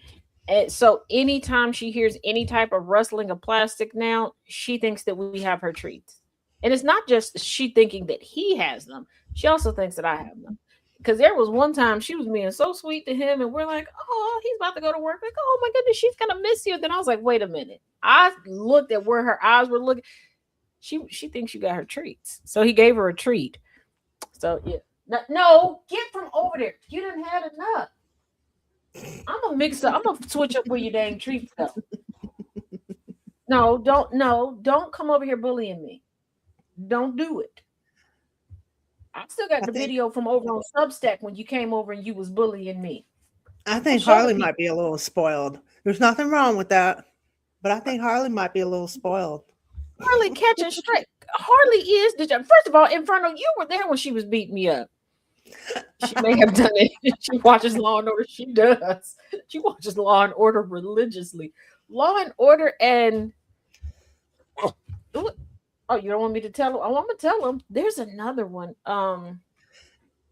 Does she like the theme song as much as I do? Yes. I'm here for the Law and Order theme song. She knows when it's on. When it starts to come on. But there's another one that goes like really in detail into the crimes that she gets into, and I just have to look at it like, girl, we about to mix this up. What do you do? She's watching way too much crime. Way too much crime TV. Yeah, she is always feel it back. And then she got the her squirrel backup. I don't know what's going on with her in the backyard and the squirrel. Twice I done went outside and then I see movement on the other side of the fence door. It's like 2-3 squirrels sitting over there. It's not Criminal Minds. It's like a true crime show where they go like really in depth with the crimes. I have to look in the viewing history. Harley's plotting with the squirrels. We gotta keep an eye on that. Yeah, I'm just like, what is going on out here? Right. Like, this is making me uneasy. Why are we having a whole little powwow back here by the fence? What is going on? Because I was like, first, I was like, why does she keep going to the fence? And then I saw her the one day, and there were like 3 or 4 squirrels sitting on top of the fence. And I'm like, are y'all talking? Then I go out the one time, she keeps going to the door, and I'm like, what is over here? Like squirrels. And then I see movement, and I'm like, is it a cat? Squirrel? What the fuck? Is my dog the squirrel whisperer? They're her friends. If they're anything like Caesar, they're plotting. Yeah, pretty much. What? You're not getting another treat right now, Mamacita. Because you're going to treat yourself into not eating dinner. And then we both going to be in trouble. Yeah. Then we can't have that. We can't have you both in the corner. One at a time, please. But I knew she was waiting for him to come back in. Soon as I had to walk out on the porch, I knew it was coming. Yes, Forensic Files angry. That's what it was. So that is a good show. Dateline. Hardly likes Dateline's another good one. Dateline seems to put her to sleep. She may like it, but Dateline seems to put her to sleep. And I think it's the narrator's voice. Mm-hmm. That could be it. Harley wants a cookie. Carly, she out there lapping up her dang water like she ain't never drank before. Why do dogs do that? Mine does that too. Sometimes he hits that water bowl, and it's like he's never had a drop of water in his life. It's like, slow down before you make yourself sick. Girl, stop bruising me. No, I'm gonna tell on you. Do it, Taz. Yeah. Do it, Taz. Do it. Tell her. I'm gonna call my daddy and tell him that you down here picking on me. Oh, you gonna back up now? Yeah, I'm gonna tell. She understood that. Now she over here trying to be nice. Like, yeah, we don't need that. We don't need that. No, please don't do that, Taz. I'll be good. I promise. Now, when he comes back, when he's completely done with work, okay? Now, y'all know she'll sit outside the kitchen and watch me. Soon as she knows he's getting close to the door, she'll run over to her kennel and pass out like she done worked a triple, okay? She acts like being in this house with me is so exhausting. And then the rest of the night, anytime I come out and I'm walking around, and he's like, what did you do to her? Nothing. Not a darn thing. Absolutely nothing. She's just playing with the dramatics. I'm like, what the? Oh no. Putting on a whole show. I mean, it's so dry. The one time I walked past, she rolled over onto her back and laid her head and said to someone, what the? Oh my. Like with the theatrics. I ain't did nothing to you. You too much. Way too much. Maybe she wants her Daytime Emmy Award. Driving me bonkers. Where's she? Her soap opera. Her show must be back on. I thought she went back behind the chair. And then, like this morning, I come in here. This heifer was underneath the desk, just waiting. Okay. I already got bad nerves, Harley. Just no, you're not about to give me a heart attack. Get out.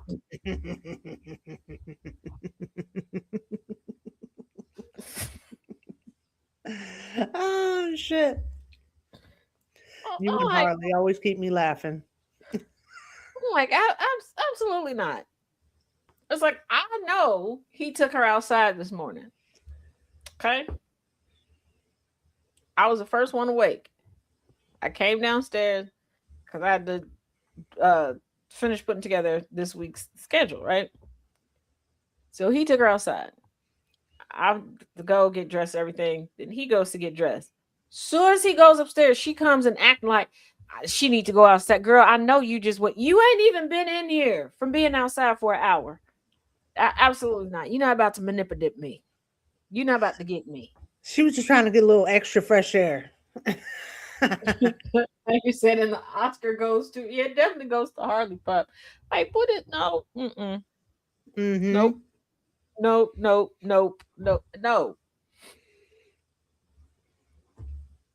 Now it's got to be the Daytime Emmy Awards because, that's the soap operas. She being dramatic and theatrical like a soap opera star. She could get the SAG award too.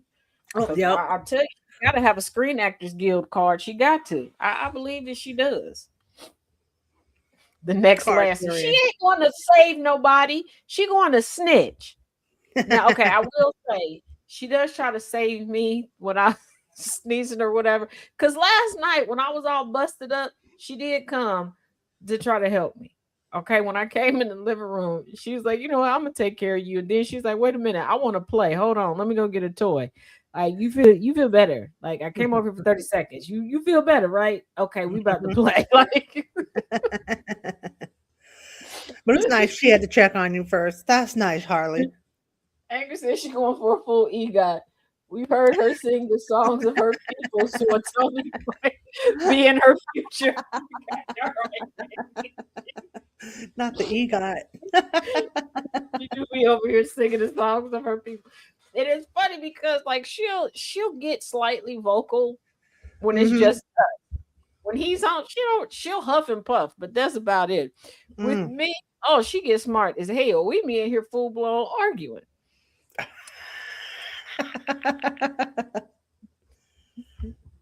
We Well, are going to go at it. I've witnessed a few conversations between you and Harley. It can get combative. Harley works my nerve. First of all, Harley runs a very tight ship. I still don't know who taught this heifer how to tell time. But trust and believe, if somebody is paying for my time, she ain't letting y'all have a minute over. She is not letting y'all have a minute over. She's like, our session, I will be here in 60 minutes exactly, and you're done. And she Come right over and nudge on you. yeah, she's like, you're done. You're Or They- she they presses the button on your chair. Whoop. that's why now I'm lower. Like and somebody finally noticed, like, wait a minute. They were like, in your videos, you used to sit higher. Sure did. Mm-hmm. They was like, why are you lower? Because my dog. Okay, so I just got to keep it low. She is not getting me again. Mm-mm. Yeah, Nope. now you have to keep it permanently on the lowest rung. That's wild. Yeah, because she'll hit it just for she get an attitude. Now I'm like, it don't go down. It don't go down. It doesn't do the trick anymore. She's mad. Zara slaps the phone screen and just looks at me like, what? Yeah. I told you that, Jay. I think she was trying to call you the other day to tell on me because she had an attitude. Because my phone was sitting there and she was over at the phone like, yeah, I'm going to figure out how to call her. Like, what you going to do? Ooh. Tell her I'm mopping the floor. Because she knows when it's the day that I mop all the floors and everything, she knows once I mop that floor, we're not going outside for a while. So during that time where she's trying to manipulate me into taking her out, when I mop the floor, she just looks at me like, you raggedy heifer. Don't let her figure out if you got speed dial on your phone. Yeah. She'll be calling all your friends. She said that Harley works admin. She definitely does. Harley is the Reba of the house. Okay, she just ain't got no kids, but she act like she worked 2 jobs and come home and take care of kids and got an ex-husband living next door. I promise you. And she be all in their business next door. I'm like, would you quit? They gonna think I taught you how to do this. Like, stop. Oh my goodness.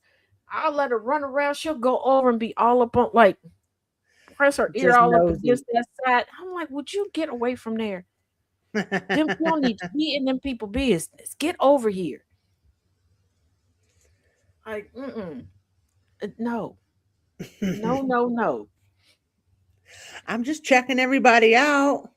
That's And what she's DJ saying. defends them all. They all innocent. I know DJ be like, they innocent. They so innocent. Yeah, okay, come get them. Come get them, DJ. Come get them. And Fredo said Harley is such a sweet bougie, but oh yeah, she definitely bougie. She's a bougie snitch. A bougie snitch. Yeah, I agree. From the stories I hear, I can agree that Harley is a bougie snitch. She Yes. is. I was like, and her Morse code in her kennel trying to tippy tap it out to tell on me when chaos get home. Ooh. Not the Morse code. You should tap in Morse code back to her. I bet y'all would have some arguments that way. Like, why are you telling on me? I didn't even do nothing to you. Just like Angry's dog, she is always on time. Yeah. Harley does not play, but it's so funny because I had a tutoring session the other day. Now, usually my tutoring sessions are an hour, but for this particular student, they're just 30 minutes. 29 and a half minutes. Here comes Harley. I'm like, you know what? Here's my thing. I'm not a stickler. Like, if somebody needs an extra few minutes, if I'm in the process of explaining something, I'm not about to be like, oh, I'm gonna invoice them for 10 minutes. I'm not. Okay, I'm pretty lenient with that. Now we getting into like an extra 45 minutes. That's different. Okay, that's different. Yeah. But Harley is like, no, that invoice time is up. Like, she Just run keeping track of all your time. Yeah, I'm like, she run a day shift. She like, I didn't approve no overtime. You're not getting paid for this. You do what you want, but it's not getting paid. Let's find out. Harley has a calendar somewhere. I think she does. I'm pretty sure that's where my calendars went for a period of time. Yeah, she had to compare them to hers, so she made sure she knew everything you were doing, so she can keep track. Yeah, because I'm like, girl, what? Like, no. And okay, wait a minute. There was something I saw this morning. And at 20-minute mark before Thomas starts, I was scrolling TikTok. Okay. I don't. There's a cloth and paper company that is selling people see-through vinyl journals.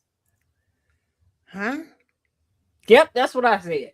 I saw 4 videos, and they're like, yeah, from cloth and paper. I don't think that's the exact name of the company, but it's something along that. And they're like, yeah, they restocked on it's see-through vinyl. Oh, where's the cloth? Where's the paper? I was like, you gotta go. Yep, she did. I was like, where's the cloth? Where's the paper? What? Huh? And then I was like, oh, well, maybe they sell that because it's, it's the same concept of mine where it's refillable, right? So I was like, maybe they just sell that and then they make their money by selling the inserts. Right. No, that's not the case. Or elsewhere. Oh, so y'all paying $30 for a piece of plastic? And there's nothing in there for you to write on. There's not even like clear pages. It's just, oh wow, this is the concept of a journal. I was like, huh. Now, I have a clear one that you can. It's more like it's kind of like a book cover, like you can just put a. But it didn't come by itself. It came with one already in it. It came from Walgreens. I think it was like $6 or whatever. Okay. And I got it because I needed a notebook, and then I was like, oh, this I can just replace the insert for class, and I'll always have a notebook for this class, and I can keep these notes moving forward. But I wouldn't have paid just for the Right. I'm like what am I supposed to write on? And then y'all need to get better with your AI videos, especially if you're going to use them to market your products. One, I'm not going to buy it because I think that your product is shit if you have to use AI. Like, just show me the product. And if you're selling a bag or a purse, please show us the inside and what the size actually is. Right. But that's the most important part of a purse, isn't it? Yeah, because I'm seeing all of these where they're showing the purses, that they're showing you a picture of the front, a picture of the back. I don't know how big it is. I don't know how deep it is. But nothing on the inside. That's weird. But there are people that have the little elastic strap that goes over the front of the journal. They're in these AI videos sticking things right underneath the elastic strap, giving the impression that it stays in place. as if this doesn't come off so you can get into the journal. Because they're like, yeah, I decorate mine like this. Taz is What? like, no, I'll show you how to decorate a purse. I was like, that's I'm like, okay. All right. Hi, Harley Pup. What? That's what you want to call it. Girl, it ain't time yet. Did the show go off? Hold on. Uh-oh. I don't know. I can't hear. Is your show off? You shouldn't be at no, because it would be just at a commercial. Is it? No, I can hear it. It's still on. What? No, you don't. If you drink all that water, you're gonna have to wait, because that's a lot. You gonna fill your bladder up with the water. You're gonna have a belly ache. You got to slow down. Mm-hmm. Don't get snippy of me. You drink too much water, you're gonna have a belly ache. No, I'm not being mean. No, don't no. I'm not being mean. That is the truth. What happened the last time? You drank too much water and you laid in there crying because your belly was hurting. Oh. What? No, girl, no, absolutely not. Come on, I just want a little more water. Right. No, you're not gonna bully me into changing my mind. Coming over to the other side is not gonna work. Bless you. It's a little nasty. You can say, excuse me. You don't care nothing about that, huh? Nope. Is it not a good episode? Is it an episode you already saw? I was just going to say that maybe she's seen it already. Yeah, you're resting your head on me, so I'm thinking like, is it one that you don't like? Because I know when the one little blonde DA is on there, you don't like her. Like, why you don't like her? Do y'all got a secret beef? Like, does she own one of your relatives or something? Like, what's going on? Because you get a real attitude when she come on the screen. I thought she was nice. Maybe just the blonde hair. And she is a Trump supporter, so I guess killed her off the show. Okay. What was it? Cabot. Cabot. Oh, okay. Yep. She said that was then. This is now. Not her trying to reason. She's always trying to reason with me. One time she tried to trade me. She has a little it looks like the Reese's Pieces. It looks like a pack of Reese's Pieces, but it's a dog toy. She has one of those, right? Mm-hmm. One time she tried to trade me that for me to take her out extra time because she's real slick. Oh, she wanted to sweeten the deal. Okay. That's slick. We had been outside 4 times that day and it was now dark. I ain't good. No. I can barely see in the light. Right. We're not going outside. At nighttime is a no-go. Yeah, she definitely could have ran away at night. Mm-hmm. I've been just standing there trying to explain. Like, what happened was Harley, come back. Nowhere to be found. Well, she was like, out there joyriding. Yeah, she went and got that toy and brought it over to me. Like, here, you can have this. Okay. But I'm still in my feelings. The fact that this weekend she followed me around the house, just dropping her bone, like, look what I got. That's funny. She was showing off her present. Yeah, she finally ate the bone yesterday. And that's because I showed her that I had some Reese's cups. Yes, I'm petty. I went to the dog and was like, ha, I got a treat too. Sound like me with my daughter. She's like, well, fine. I'll finally eat my bone. But I was so mad. I came in here. I was doing some work and I hear clump. And I mean, she just dropped it, looked at me, walked in the other room. I got up. Wow. I was like, oh, I'm going to sit in the living room, do some stenciling stuff. She came in, got the bone, dropped it in there in the living room by me. Like, what is that? Like, I'm gonna fight you.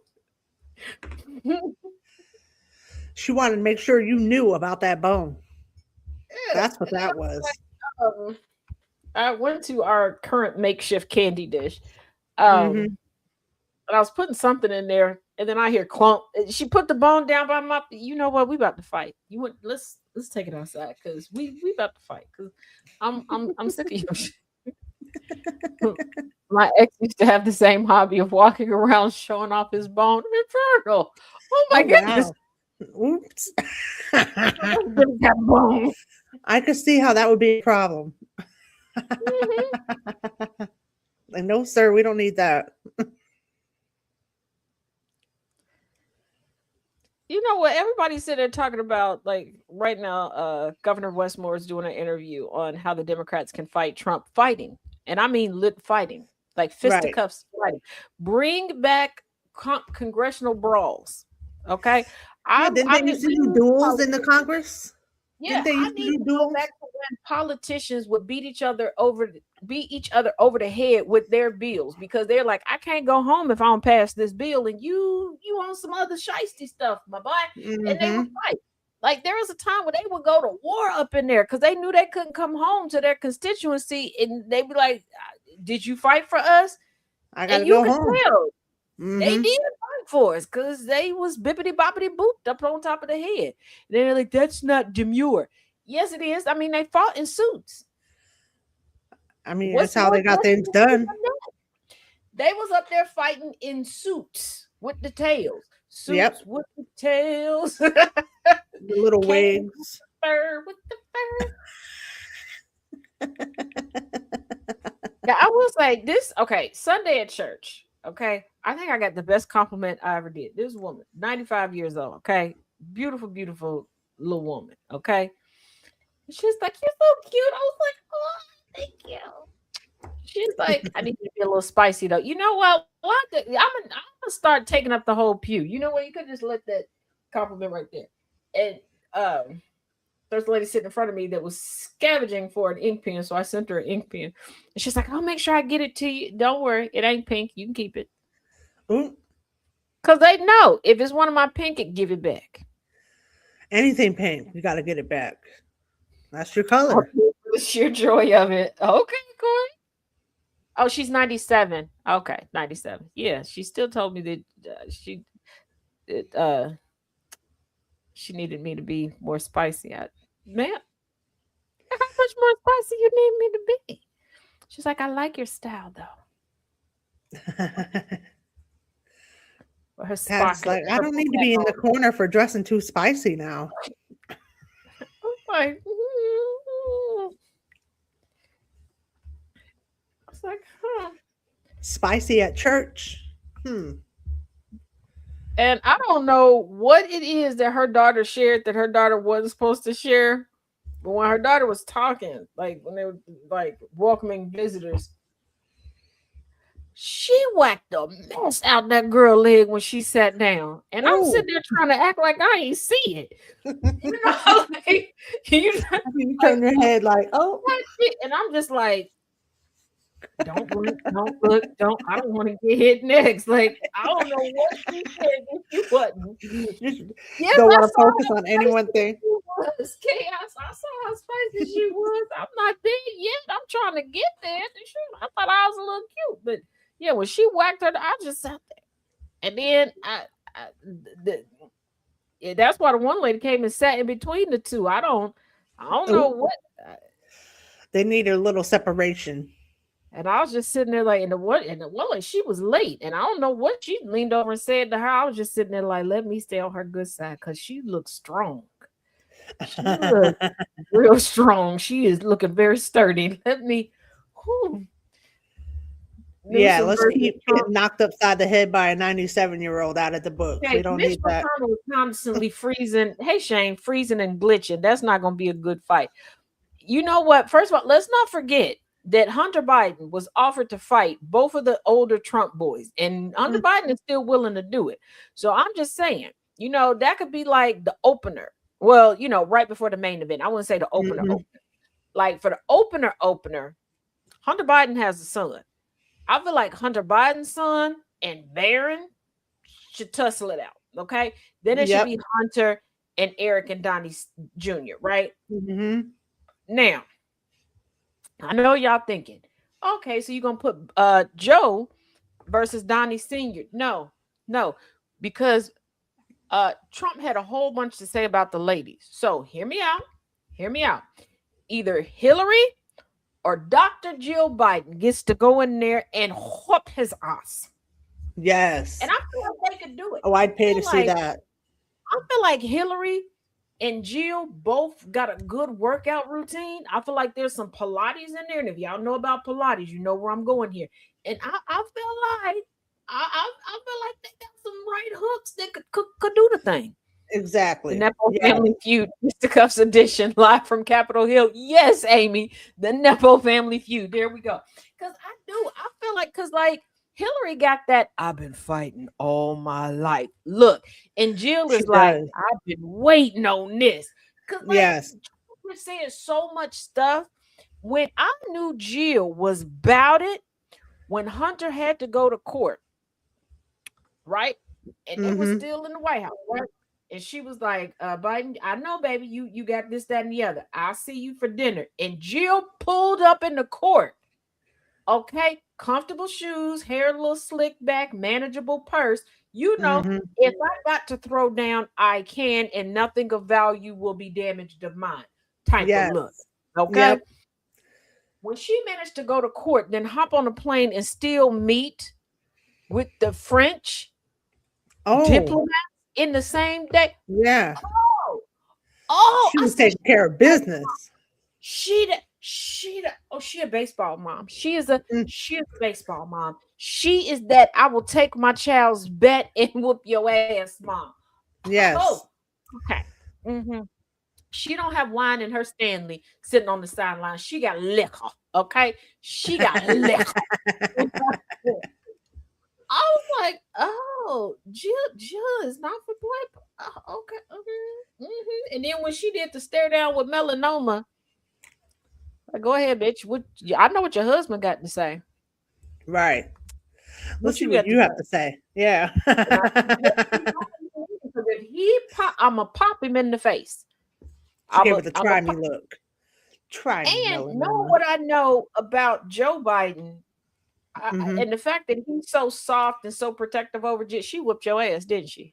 She kicked you in the front butt. You came home with that misogynist shit, and she knocked you between the wall and the Frigidaire, didn't she? And told you to do it again, didn't she? Because she was like, I'm not giving up my job, Joe. You wanted to be president. I said you could do anything, and I patted you on your head. Right. I didn't really think you could, because you old as shit. But I'm not giving up my job.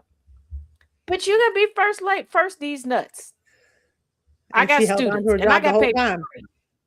Yeah, she's like, you handle this little country thing. I got papers to grade. I like how she kept working. I respected her for that. Even more. She said, try Jesus, don't try me. Shit. Oh, my Jasmine Crockett. Actually, the fight I want to see, I want to see, because we got the beginning of the fight, but we didn't get into the good of the fight because it happened in a bathroom on Capitol Hill.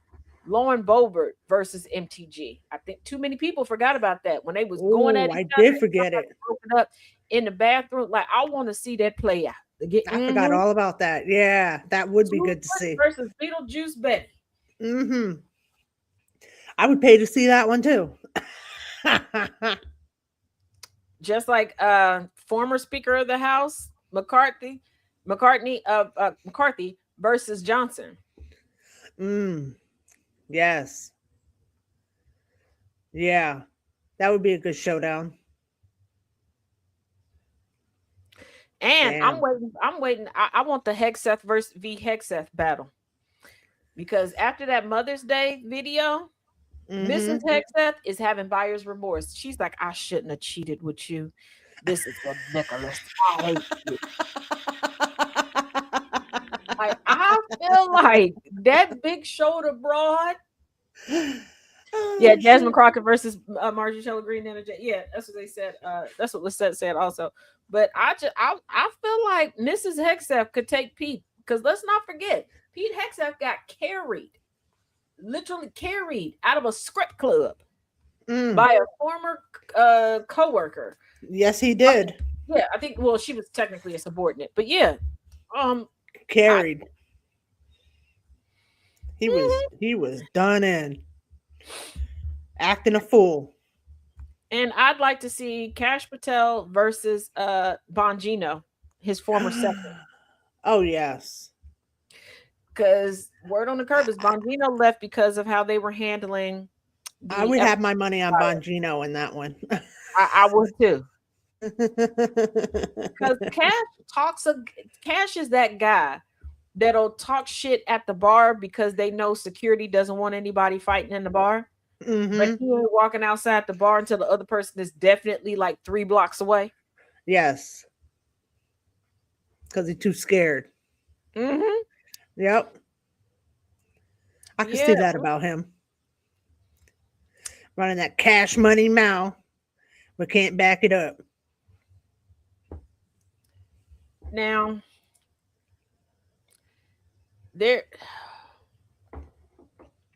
my thing is, I want somebody to whoop Fetterman's ass, but then I realize his body is whooping his ass.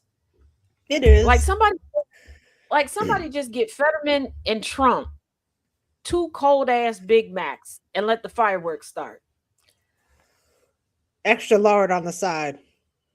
Yeah, like I just feel like just put them in the Oval with that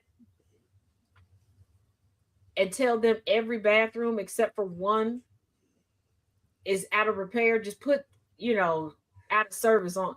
And I think them battling over one bathroom after a cold ass Big Mac, that'll do it. Mm-hmm.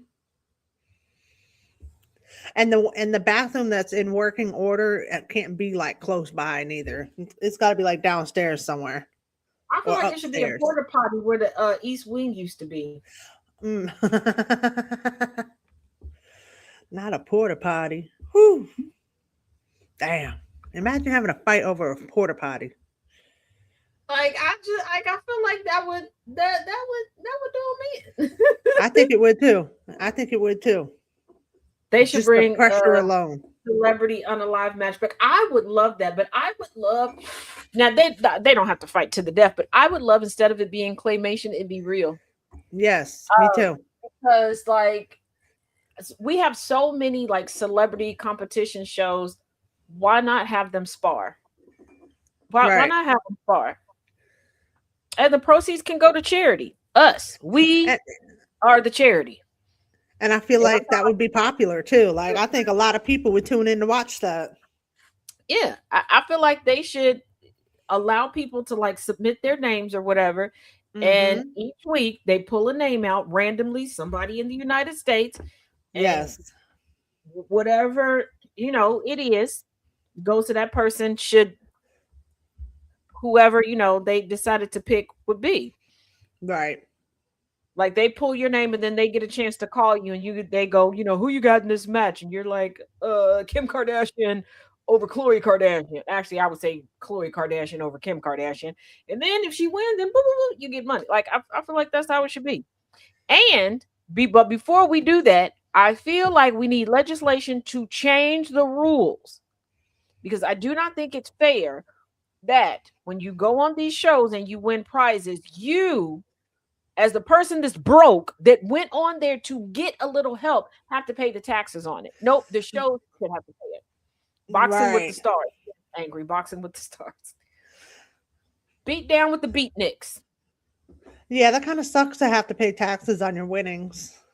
Yeah, I'm like, why aren't the people who gifted it like, no, let's not do that, or just make it not taxable if it's to a certain amount. Like if you win a certain amount of cash, yes, pay certain taxes on there, and just allow the people to take the taxes out before you get your check, because these are people who wouldn't necessarily remember to put until the tax bill comes, and then they're going to be like, "Oh, what? I owe who? What? How much?"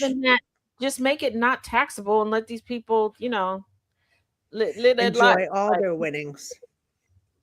But like, yeah. And I feel like, since all these people love the Second Amendment so much, bring back dueling.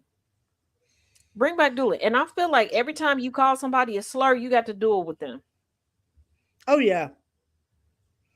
Because I believe I know how that's going to happen. And keep in mind, dueling, everybody, I know people always talk about dueling with the pew pew, but you could pick your weapon of choice. It didn't always have to be swords. It could be fencing.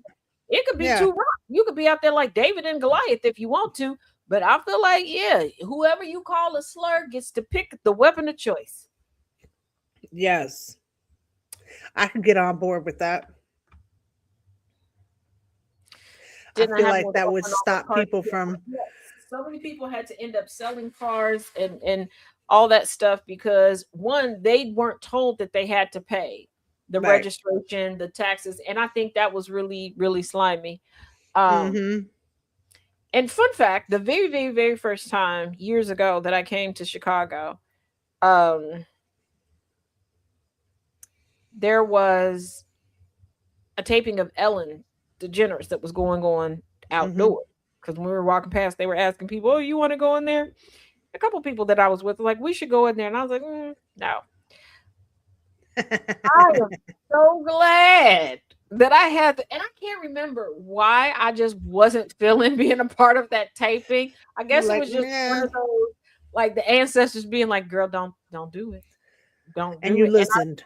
Like where they were, because they had already started putting people, and where they would have put us, we definitely would have been on camera.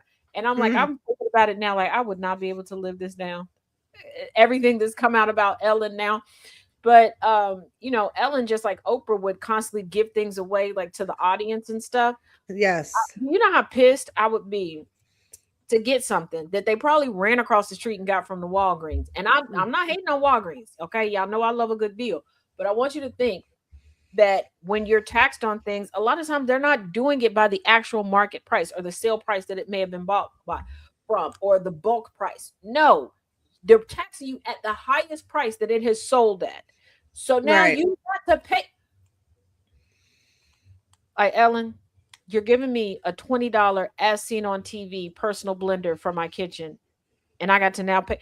It's not free after I pay these taxes and fees, heifer. I could have just walked across the street and got it for myself, and I could have got it in the color I wanted. And probably paid less in taxes. Yeah. Now, also that very first time that I came, right after we walked past there, what did we? Oh, we went into, first of all, leave it to me to find a souvenir shop that was a dollar store. Oh, okay. Fun. And then it started to rain a little bit. So we did duck into the Walgreens so I could get an umbrella, etc. And I saw the tallest man I've ever seen in my life. Okay. And I mean, no disrespect in this description that I'm about to give. Okay. I walked down the stationery aisle because anytime I go to Walgreens, I have to go down the stationery aisle because I like to just see what they have. Does not mean I'm always buying stuff. I like to see the journals and the notebooks and all that stuff. Okay. And this man is like crouched down. I don't think anything of it because I'm thinking he's just regular size. He's just getting something off the bottom shelf. This man unfolded, okay, like a grasshopper. And he was super skinny. So it made him look even taller. And I remember my head just starting like eye level and then just moving up and moving up and moving. And I was like, you know what? I'm not going to see his face because I feel like if I keep my head up, I'm going to fall backwards. And I remember him walking past and just looking at me like he wanted to just like pat me on my head. And he was like, "It's okay. Everybody has that reaction." Called you out. Okay, you're praying, man. Just because. And the thing about it is, where I wanted to go, he wasn't like right in front of where I wanted to be. He was just to the side. And I'm like, he's a man, I'm a woman. And you know how some of those interactions, like, neither party wants to be super close to the other in the aisle. Yeah. You don't want to make the, like, if it was if he was a woman, I wouldn't have thought, I would have just walked up and looked at because she'd have been like, "Girl, I need this stuff over here." But I'm like, I don't want to make him feel uncomfortable. And, but when he's, what What? There's more of you. Where you? This is what an elevator looks like before you put walls around it. What's going on? Head all the way tipped back so you can see his. That's wild. Yeah, chill cook-off duo. Like I feel like we should get the food trucks at the duel.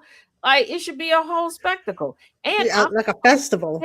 if a representative, like I think that each rep, each senator should have a dual team. Okay, so if they get a duel and you're like, we have electors, if you're part of the dual team, you get flown in or you get to be on the train or whatever, however you need to get there. Okay, and once you get there, you sit. You know, you might be the person that has the towel, or you got the slingshot, or you in charge of whatever they're using. Okay, but I feel like, okay, they should make it should be a cul-de-sac of food trucks. That doesn't mean that the street is actually a cul-de-sac, but get what I'm saying. Like you cut it off. You got a circled off quadrant of food trucks. Yep. And the food trucks are featured from your state of representation, or from your district, whatever. And there you go. You in the show and the dinner and the show, like a dinner theater. Right. An outdoor dinner theater too, and it should be on the White House lawn. You back like Trump's trying to do with the UFC fight. Nana J out here backing into two Celtics players. You know what? You don't tell Chaos that. You know it's his favorite team. Oh, she was just trying to take out the whole team. There's only 5 players on the floor at a time. She only took out half the squad. Is I don't know.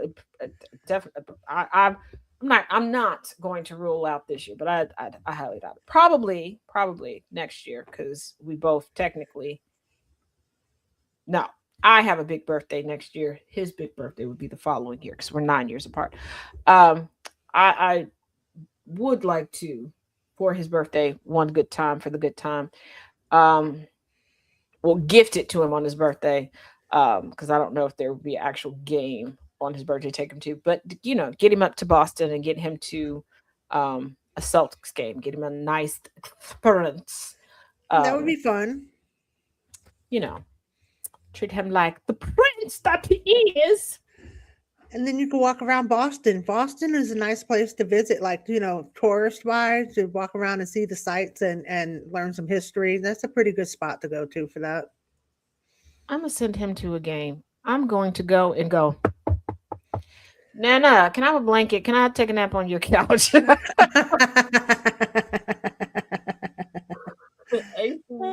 Earl and John Havlicek. Oh, okay. That's who you try to take out, Nana J? Wow. Two good people to run into. Did they have snacks with them? Did they? Because I feel like they always got a snack with. I feel like those two players. I feel like they got snack bags. I don't know why. I don't know why. What the basis of me? Because they have to keep their calories up with all that exercise. That's probably right. Yeah. PR Pittsburgh, man. I know about Pittsburgh, dear. But I also know that you're a Celtics fan. Jeez, I'm a Steelers fan too, Chaos. Woo, woo, go Steelers. Look. Pittsburgh, you definitely going to a Pittsburgh game by yourself. I'm not going. No, I'm just I kid. I would go to a Pittsburgh Steelers game with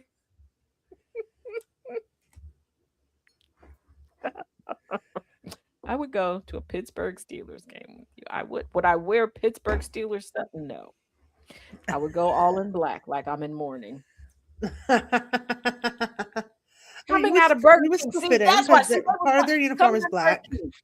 That's why I believe that they always got snacks. Nanjay over here, like, I got their autograph and their insurance info. The other checks. No, I think she said she backed into them. Why you make it good? Pittsburgh is a nice city. It's a city. It's a city and a place. It's got stuff. I can't say nothing. It's near the Hershey Museum. You could go to the Hershey Museum or the Crayola Crayon Museum. I would do both. Now, I've done Probably both as an adult have and a kid. to send reinforcements in to get me out of the Crayola. I went when I was like 21 with my sister, and we didn't have any kids with us or anything, and we showed our ass in that place. We were having so much fun, and you get to play with the wax and make crayons yourself if you want to, and see how they do all that. It was cool. We had a great time. Let's see, Jess knows how excited I get over stuff because I can't tell y'all how many times I've texted or called Jess because I got new pens or new markers. Yep. Wait a minute. Nana J said they laughed at me trying to look up at them. I thought I backed into a light pole. Oh shit. Nana J, Not a light we're not pole. related for real because between my shenanigans and yours, All she Mom saw used was to say, legs in the rear view mirror. Mr. Like, what's the Miles, rest I of have a them? cousin that kept getting bounced back and forth between the Cincinnati Bengals and the Steelers. I still don't like the Steelers. I mean, it's not like my favorite team is any better. My favorite team is the Bengals. So, I mean, let the jokes roll. It's cool. It's cool. Keep it cute. Don't I'll forget, keep I my can block jokes to y'all. myself. I can respect it. I can block y'all, and I'm sensitive. I'm just kidding. And I'm cool as long as you're not a Cleveland Browns fan or a Baltimore Ravens fan. Then we're like, I have a close family friend that's a Baltimore Ravens fan, and I constantly remind them, like, you're just the first iteration of the Cleveland Browns fans. Like, it's cool, but it's like I said, Pittsburgh is a Thunder fan. Okay, yeah. Like I just kid. Like I said, I have a cousin that played for Pittsburgh, and one season with Pittsburgh, one season with the Bengals, one season with Pittsburgh, and sometimes in the middle of the season he was getting bounced back and forth. But it is what it is. Just I still, my godparents are from Cleveland. How did that happen? I don't know. The city that keeps turning this dirty ass, funky ass water on fire. But as the saying goes, when it comes to the Cleveland Browns, if it's brown, flush it down because it's a shit stain. So I don't know like why. the Cleveland show. That's funny. Yeah, like I don't know why. Well, I do know why LeBron, for the longest time, claimed Cleveland. Like, bro, you're from Akron. Okay, it's about 2 blocks long. Shut up. Like, Not 2 blocks long. Wow, that's small. it's good Akron, for the Ohio? Bengals to have a fan. First of all, most of my family is Bengals fan. Thank you very much, Mr. Inferno. Okay, not too much. Not too much on it. Now, it was the fault of some then Bengals players how I got so shit-faced on my 21st birthday because my mother was a big proponent of it. But yeah, Rudy, yeah, a little too much time, a little too much fun. And didn't even realize that I was, but yeah, just no. Realize just it until you felt it the next day. Yeah, and like, I mean, we're fans because a lot of us have personal relationships with a lot of them. Like my son and Icky Woods, strangest friendship ever. So strange. They did a video together doing the Icky Shuffle, and people were like, "Oh, you got a chance to meet him." Icky is in the comments going, "That's my buddy." Like, what? That's my friend. What do you mean? That's my friend. We hang out. Send him to the game, and we can go to the ice cream museum. Africa, yes, we can. See, there we go. Ice cream museum. I'm here for that. Sign me up. I like watching ice cream get made. Yes. We used to we had a place called Michael's Dairy in Connecticut, and they had the cows there, and then you could go in and tour how they make the ice cream and all that stuff. It was pretty cool. Mm-hmm. Homemade ice cream. Oh yeah. That fresh ice cream. Whoo. I had an aunt that used to make homemade ice cream, and it was so great. And then she went batshit crazy. So, I guess now I got to start making ice cream for myself. What the? Oh, I don't think it's that hard. I think it's just something that you have to tend to a lot while you're making it. I think you have to like it's like constantly stir butter. it. It's labor intensive. Now they Hmm. do have ice cream makers. Now nowadays, I don't know why they're making everything smaller, where they're making like, oh, you can make a pint here or a pint there, individual ones. Screw that, I okay? want a gallon. Now I want a she used to gallon. have one. I think hers was a 2 gallon one. Hmm. Um, and she lucked out. There was like a local company that made some, and some way somehow, I guess the person who set up the machine for a day of orders, or a shift, I should say, a couple hours into the shift, they realized they put in the schematics wrong. So there was supposed Oh, to be like 1 gallon and 5 gallon, and they had these 2 gallons. Because we went to the factory, they had like a sale in the parking lot, and my aunt was the only one that was able to get one, because by the time we found out, it was like later in the day, and I think she got the last one that was left, so she got a 2 gallon one. But it was like most of the women in the family that went to go get one, and we so bad. We were like, "Who was the person that messed up? We need to talk to them. Like, do it again." just one more time so I can come in Do and it get again. mine. Yeah, and it was just, I was like, "Oh, I wish we would have known earlier in the day." And it was, now, from what I heard years later from different people who worked in the factory in different capacities, they can understand how the mistake happened because of how the machines were and how they were set up and all that stuff. And they were like, yeah, because some people tried to start a rumor like, oh, the person did it on purpose, and they're like, no, it is kind of easy to mess it up. They were surprised that there hadn't been more of that. The band The Black Keys are from the Akron, Ohio. Yeah, they are. I still have a good friend that lives up in Akron. Akron is like, the handful of times I visited Akron, uh mostly just gone to the nearby outlet malls, which tend to be like, have like little themes and have like really cool restaurants attached to them. Oh, okay. So I'm like, yeah, we're like that. Now, okay, y'all. I know we did not do the book reading last night because your girl had a back schedule, and I wrote down a meeting time wrong. I thought Oh, that right after the open discussion, I would have like 5 minutes and go into the next meeting. That was not the damn. case. No, wow. It was an hour after that Ew. were made. I have that all cleared up now. And it's because, different time zones and different places. And when the person Yes. told me, because we're both in Central, I thought that they were telling me in Central time. Oh, okay. That's an easy mistake to have. Yeah, Yeah. So I was like, it okay. happens. When I realized everybody else was in Eastern, and they thought, so I was like, okay, we got that clarified. We got all that. But today we will have that. Once again, if you're in the Tazisms Discord, in the story time portion are the links to the new series that I have, and what I currently have for the Erica Kirk satire series. Good to I'm going know. to add to both of those and the Nick Adams series, because some new stuff has happened with Mr. Nick Adams. Okay.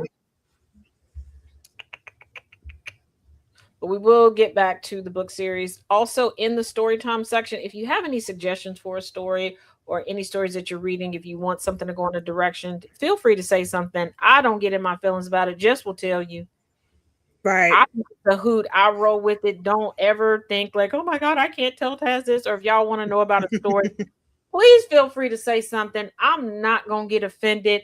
I'm not going to be like, I'm the professional. You can't, baby. When I say we in this together, we in this together. I'm not just, I'm not going to That's get right. offended. That's right. I don't. Hmm. And also let me know what other platform y'all are on, because we are gonna have to move the literature series, because we are so far behind schedule, because I keep getting knocked off TikTok because of Oh, yeah. and it's getting ridiculous. And a couple It of book is. people have asked, could we vote on to be the next book or put into the series. I just know people are going to get offended by it, and not even because the books are controversial, but because people are just ridiculous. Like people Yes. have asked about the Kataji Brown Jackson autobiography. Yes, I have a copy of that. We'll vote on it. Okay. Some other autobiography, but I Yeah. just feel TikTok like is getting real. There's been a lot of complaints by a lot of creators on that app that they keep getting taken down. yeah, it's ridiculous. It's making it very Yeah, hard for there's people to put their and content here's the out. wild there is a simple, I think it's like a 3 or 4 ingredient, like really simple. It's supposed to be disability friendly recipe for ice cream. And there's a lovely woman who she's on TikTok, but she gave me the recipe on Threads and I wrote it down. I have to remember which book I wrote it down in because I know I wrote it in one of You my sound like journals. me. I gotta remember which journal I wrote it down in. And I'm pretty sure, like, once I find it, I'm like, oh, yeah, I did mark it this way, so it would be easier. Once I find it, I can share that with y'all because I did make it a couple times. Hmm. For, like, my nephews before I had to block the one and, like, the younger kids in my family, just because, one, it's simple and it's something that they can do. Right. Like, I can talk them through it and they feel, like a big boy, a big girl. And it's a treat that after I babysit them, they can take it with them. Right. And it would be Um, fun for them to make. They'd enjoy that. yeah. And they get to put, their little stuff in there. And especially because a lot of times, I'll like when I was in Kentucky, I would do short spurts of babysitting for people. Like if somebody needed to work an extra hour or just wanted to go to the doctor's office. It's Right. one thing that can occupy the kids till their parents get back and they can take something with them. But I have made it a couple times and it turned out really good. Oh, okay. So I just gotta remember, I like I hope you said, find the recipes soon. it's And gotta it's be in only one like of 4 these. ingredients. Oh, Yeah, it's gotta be in one of these journals that I just completed that's over here to the right of me. Is gotta be in one of those. I Um used to have a bad habit of just grabbing whatever notebook was nearby and jotting things down in it or writing out journal entries. And then, go to do the yeah, grocery list and you pick up the grocery list journal notebook and there's like actual journal entries. And it's like, oh no, let me take these out. Hold on. yeah. I'm a That's little why now disorganized. I just have the, like I said, it's my hodgepodge journal / notebook that I keep in my purse. And I'm like, it's gonna be in one of those because I remember I wasn't at home when she sent it to me Oh, okay. over there, and I had to write it down because that's when I think it was the next month she was shut. She deleted everything except for YouTube and TikTok. Um, so I had wrote it down there, and like I said, I'm pretty sure it's in one of these two over here because the rest of them I've pretty much gone through because I've had to take the notes out and put them in different binders for class. Mm-hmm. So these are the last two standing, and the other ones I'm still working on, but they're Mm-hmm. more new, like Right. past 2 months new. So I know they're not in there. So There's a lot of news too. So I'm pretty yeah, sure they'll be full. Almost full. my teacher had us make ice cream by kicking it. It was fun. Inferno. Hey, General Gambit. Inferno. I'm, I feel like you had some of the same teachers I had, and my teachers were a little questionable. My teachers were a lot questionable. Kicking it Kick it. to make ice cream. Was it like in a bag and you just stomping on it? Now, making butter, I can show you how to make butter, but I will say if you're not a buttermilk user, find somebody who likes buttermilk Mm-hmm. and uses buttermilk. Just because in this economy, don't waste it. Right. Right. Yeah, you go buy the quart and you only need a little bit. Yeah, because I'm like, yeah, because you will in making butter, you will have buttermilk left over. So make sure like just don't waste it. You could use it to marinate your fried chicken in. Yeah, no, it was in 2 coffee cans. Oh, okay, all right. Y'all just Giving new meaning to kick the can. All righty. Well, Sounds like it was a fun class to have. that was, yeah. Just like Tell a bunch of kids to kick the can. Hell yeah. It's like the teacher that had us walk into her garden and making butter in the classroom. That's why I eat butter on crackers. Me too. Because she had us making butter, and then I forget what she wanted us to put butter on originally. And I was like, no, I don't. And I think it's because I had a little bit of an upset stomach that day, and I wanted to try the butter. And there was one girl that like just ate it, and I think that's what made my stomach upset watching her do that. How'd you do that? On saltines. So I asked her, I was like, "Can I have?" Because she always kept crackers in the room in case somebody had like a little bit of an upset tongue. So I mean, I remember asking her, like, "Can I just have a cracker? Just like put a little bit on there?" And she's like, "No, spread it all the way out. Like I eat this at home." And I was like, "Oh." Yeah, I like butter on crackers put in with my chili. That's good. I just had some the other day. Then my family started thinking that I was weird because I evolved from just butter on the crackers to butter and blackberry marmalade on the crackers. Ooh, that sounds good. I can get down with that. Really good.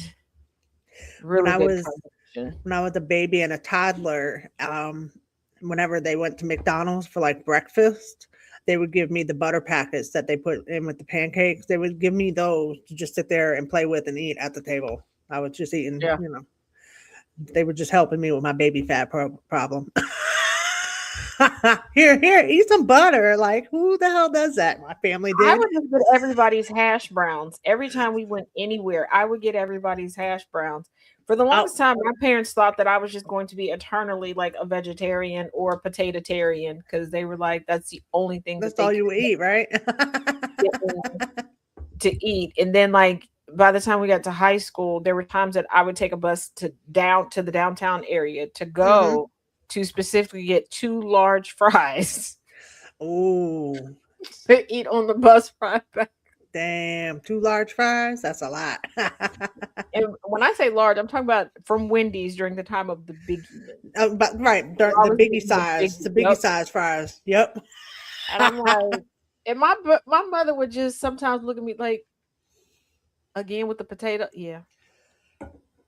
She's like, you got to eat more, ma'am. You don't even eat vegetables. I know we not had this argument. You are a true carnivore through and through, and you eat dessert for dinner and then eat your dinner for breakfast. I don't want to hear any.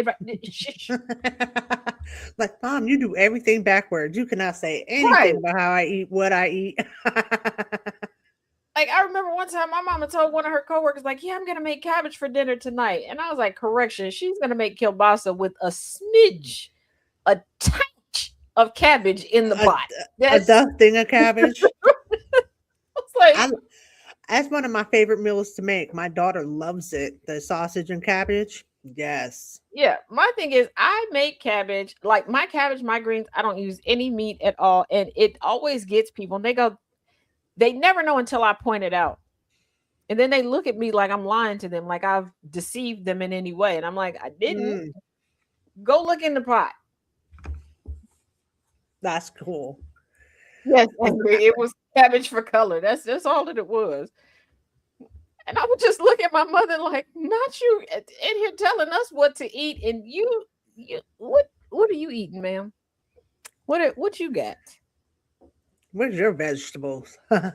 Just like my one brother, I told him he was eating some strawberries a while ago. And I was like, I'm surprised you like strawberries. And he was like, why? I said, because when Mom was pregnant with you, her big ass couldn't keep them down. But I was joking because my mother took the old school mixing bowls. Because remember, old school mixing bowls were way bigger than what we have now. Yes. Filled that bitch up with strawberries. Would not share with anybody. I asked this heifer for 2 strawberries. She looked me in my face and said no. And I was like, and I hope you fall somewhere. You wobbly wench. She wanted all the strawberries. Halfway through and got sick. And I don't even like vomit, okay? Vomit just gives me I can take a lot of bodily fluids. That is one I can't. But I sat in my granny and papa's downstairs and just looked at her. And my granny came running down the steps like, why didn't you come get me? Because she ain't give me no strawberries. Like, I was so cold. I was so cold. And my granny was like, there's more strawberries upstairs. Oh, granny, your daughter's sick. But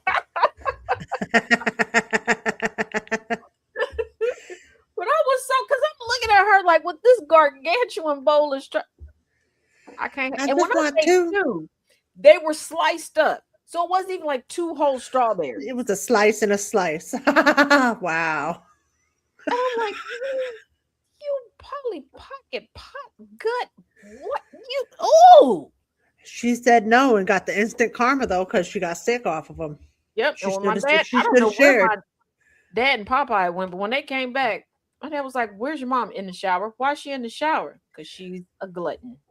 And gluttony is a sin. He was like, how do you know it's sin? He sent me to vacation Bible study. She like, ate "They herself taught you too that?" with the strawberries. And what did I say? And I was like, and you married a sinful Jezebel. And my dad and Papa, I remember them just cracking up laughing, like, what? Because I was so serious, like hands on my hips, like, you married a sinful Jezebel, and just walked off. I have to be honest. I spend a lot of my time laughing whenever I'm with you. I'm just gonna say you were very Yeah, but entertaining and funny. My dad and grandfather were like, what are we gonna do with her? Hey, yeah, the rule was as long as I was honest, I could say whatever. I have those ceramic mixing bowls. I'm like, yeah, so you know what I'm talking about. Ooh, That the and Jay- ceramic one. And I'm Yeah. like, yeah, I'm just like it. And he was like, you can't call your mother that. What is gluttony, not? Dad? And he was like, and he goes, I know what it is. And she's stingy. Gluttonous, stingy. Yeah, I bet if she said yes to you, it wouldn't have happened. Yeah. That was instant karma for not And he sharing. was like, you can't call your mama Jezebel. And this is when I know my parents and grandparents were like, okay, she is too smart for her britches. And he's like, you got to stop calling your mother a Jezebel. She's not. She's a married woman. I said, I know how old I am. I know how old my older brothers are. I know how long y'all been married. Mind you, I was in the kindergarten.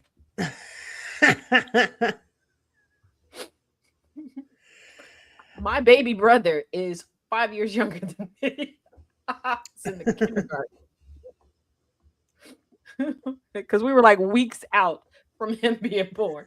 And I'm the same child that came home and was like, so when was y'all gonna tell me that the babysitter was my grandmother? What do you mean? Let's go over family trees, Mama. That must have been a fun conversation. It was like, what? Oh, I wish I knew young Taz. I know it's also confusing for them because I believed in Santa Claus for far too long. And now looking back, I get why so many people in my family kept looking at me like around the holiday, because they're like, she can figure out everything else. She ain't figured this shit out yet. I love Santa. I still love Santa.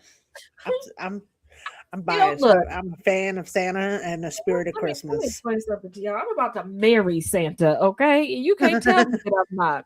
Because one of the Gigi babies called him Papa Santa and told her class that she is glad that school year is almost over with and that she don't have to go to school with them no more because they're not good enough.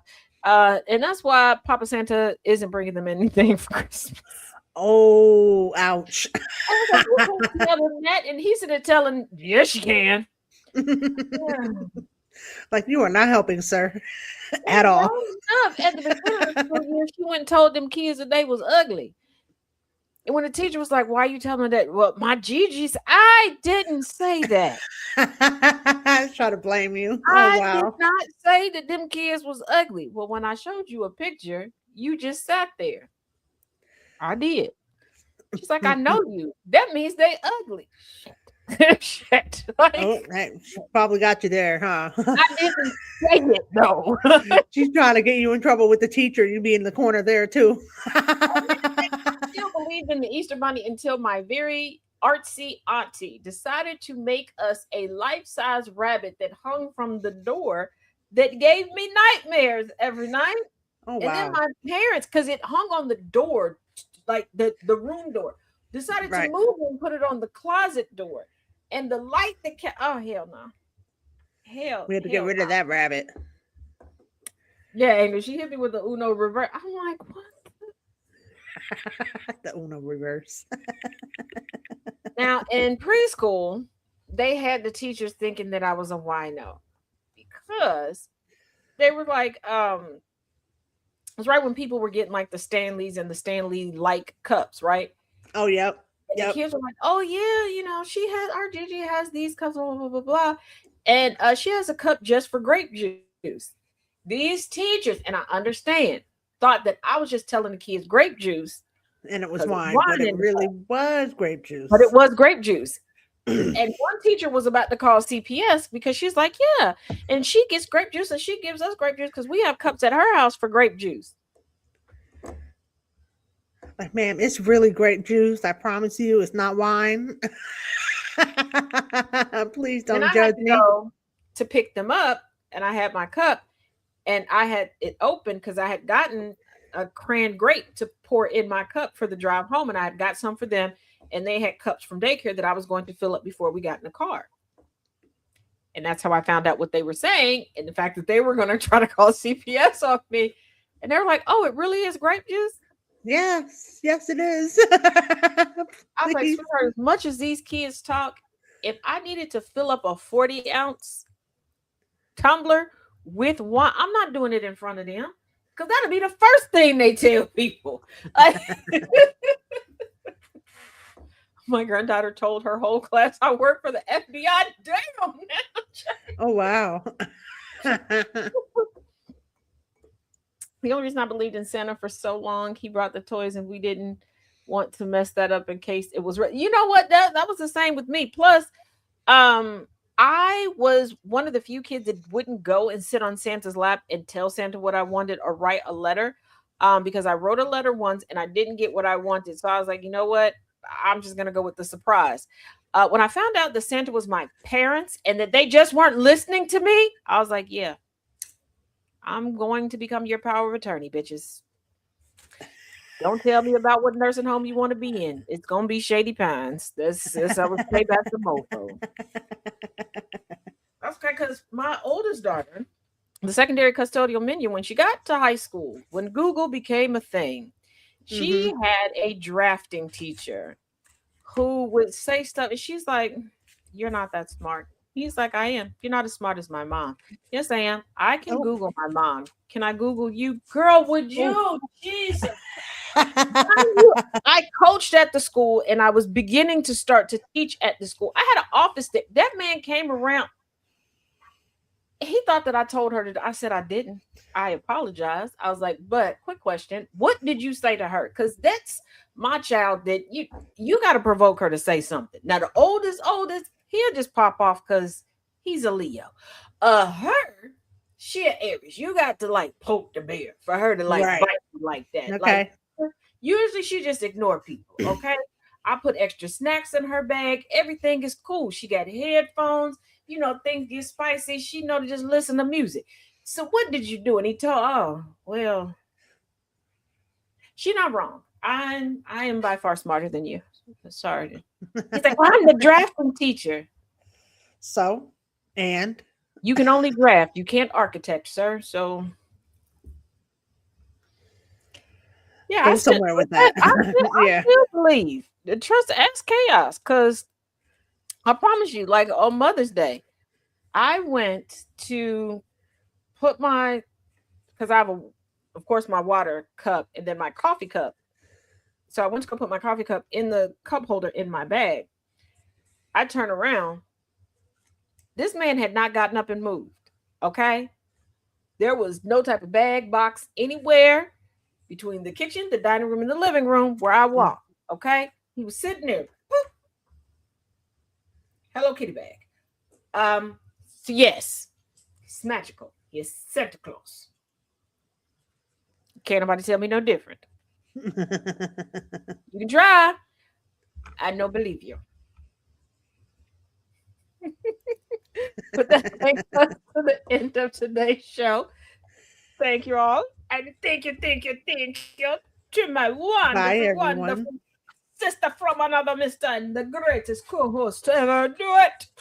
Always a Smokin. pleasure, Taz. Always a pleasure.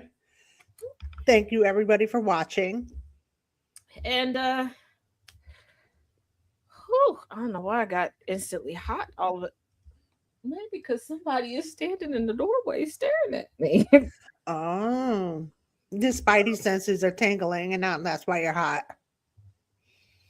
Okay, I think her show finally. I think the what do you call it? The timer on the TV. I think it ran out. Oh, So. TV's off. Now you got to go adjust her settings, get her all situated again. Yeah, I got to get her back, and I'll take her outside for a little bit in between all the things. And Lisette, you said the Adventures of Taz. That reminds me, I will update Adventures with Taz over on the Patreon between today and tomorrow. Because Patreon came out an update for the app. Oh, okay. Which I had a creator's profile and then like a non-creator's profile where now they're linked together. So okay. I am going through a learning curve of how to maneuver through that now. So y'all give me a little bit of patience because I had it down as to how to do stuff. Now you got to relearn. Yeah, now with them combined, where I'm used to like clicking on stuff, yeah, it's gotten a little spicy over there. Oh, okay. I clicked to like to start a video, and I clicked. That's not where the video thing is anymore. Ooh. She's like, no, that's not it. Oh, wait a minute. We'll do some research again. I had to go through because I accidentally put an episode of the podcast in the wrong category. I had to go. Oh, wow. So Tad's like, no. Yes, don't go there. Man, I'll send you the link, Nana J. Just give me a few minutes. Once we get done, I'll send you the link over to Patreon. Yeah, so just bear with me with the Patreon. I gotta go over and yeah. So if you're looking for like the last audio podcast, I put it where it belongs. I've finally figured that part out. It's over where it belongs now. My bad. I am sorry. Dad's like, we're gonna get it situated one of these days. I'm gonna get it all together. Yeah, so I may have to just like record off the app and then just put it in the app for now, instead of recording directly as I was before until I right. Because you know how like you're in autopilot because you're like, oh, this is here, combining them. It's not where it's not quite where it used to be. Okay. Like, oh girl. I'm glad that they're combined now. Where I don't have to like keep having to switch back and forth to get, information, but right. So it's convenient, but we got to figure it out more. Yeah. I just where do you think I know Harley Pup. Okay. Harley says bye to y'all too. I'm coming. Thank you. I'm gonna get your show. I promise. Okay, you still want Law and Order? No? Okay. All right. You done with the Law and Order? We'll get you another show. You want Forensic Files? No. You want Elsbeth? Oh, okay. Elsbeth it is. All right. Okay. And her treats. I know. Treat, and she wants to watch Elsbeth. And I think Elsbeth is streaming on NBC, I think, or wherever you can get NBC from. Okay. I will say Elsbeth is picture me as a detective. Oh, right. What's it called again? Elsbeth. Okay. Yeah. I'll have to look that one up next. When I pull it up, I'll take a picture of it and I'll send it to you, and I'll put it in the Okay. Discord for everybody else, so you can. Because I'll just take. I see you. I'm okay, y'all. Bye, y'all. Bye.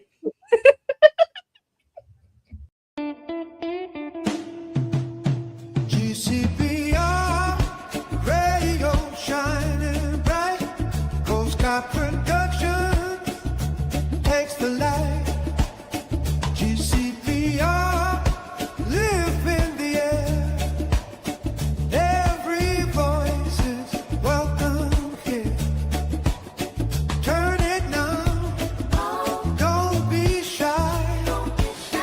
Let your spirit touch the sky. Where every voice will be heard. Sing aloud without a word. GCPR stands so true.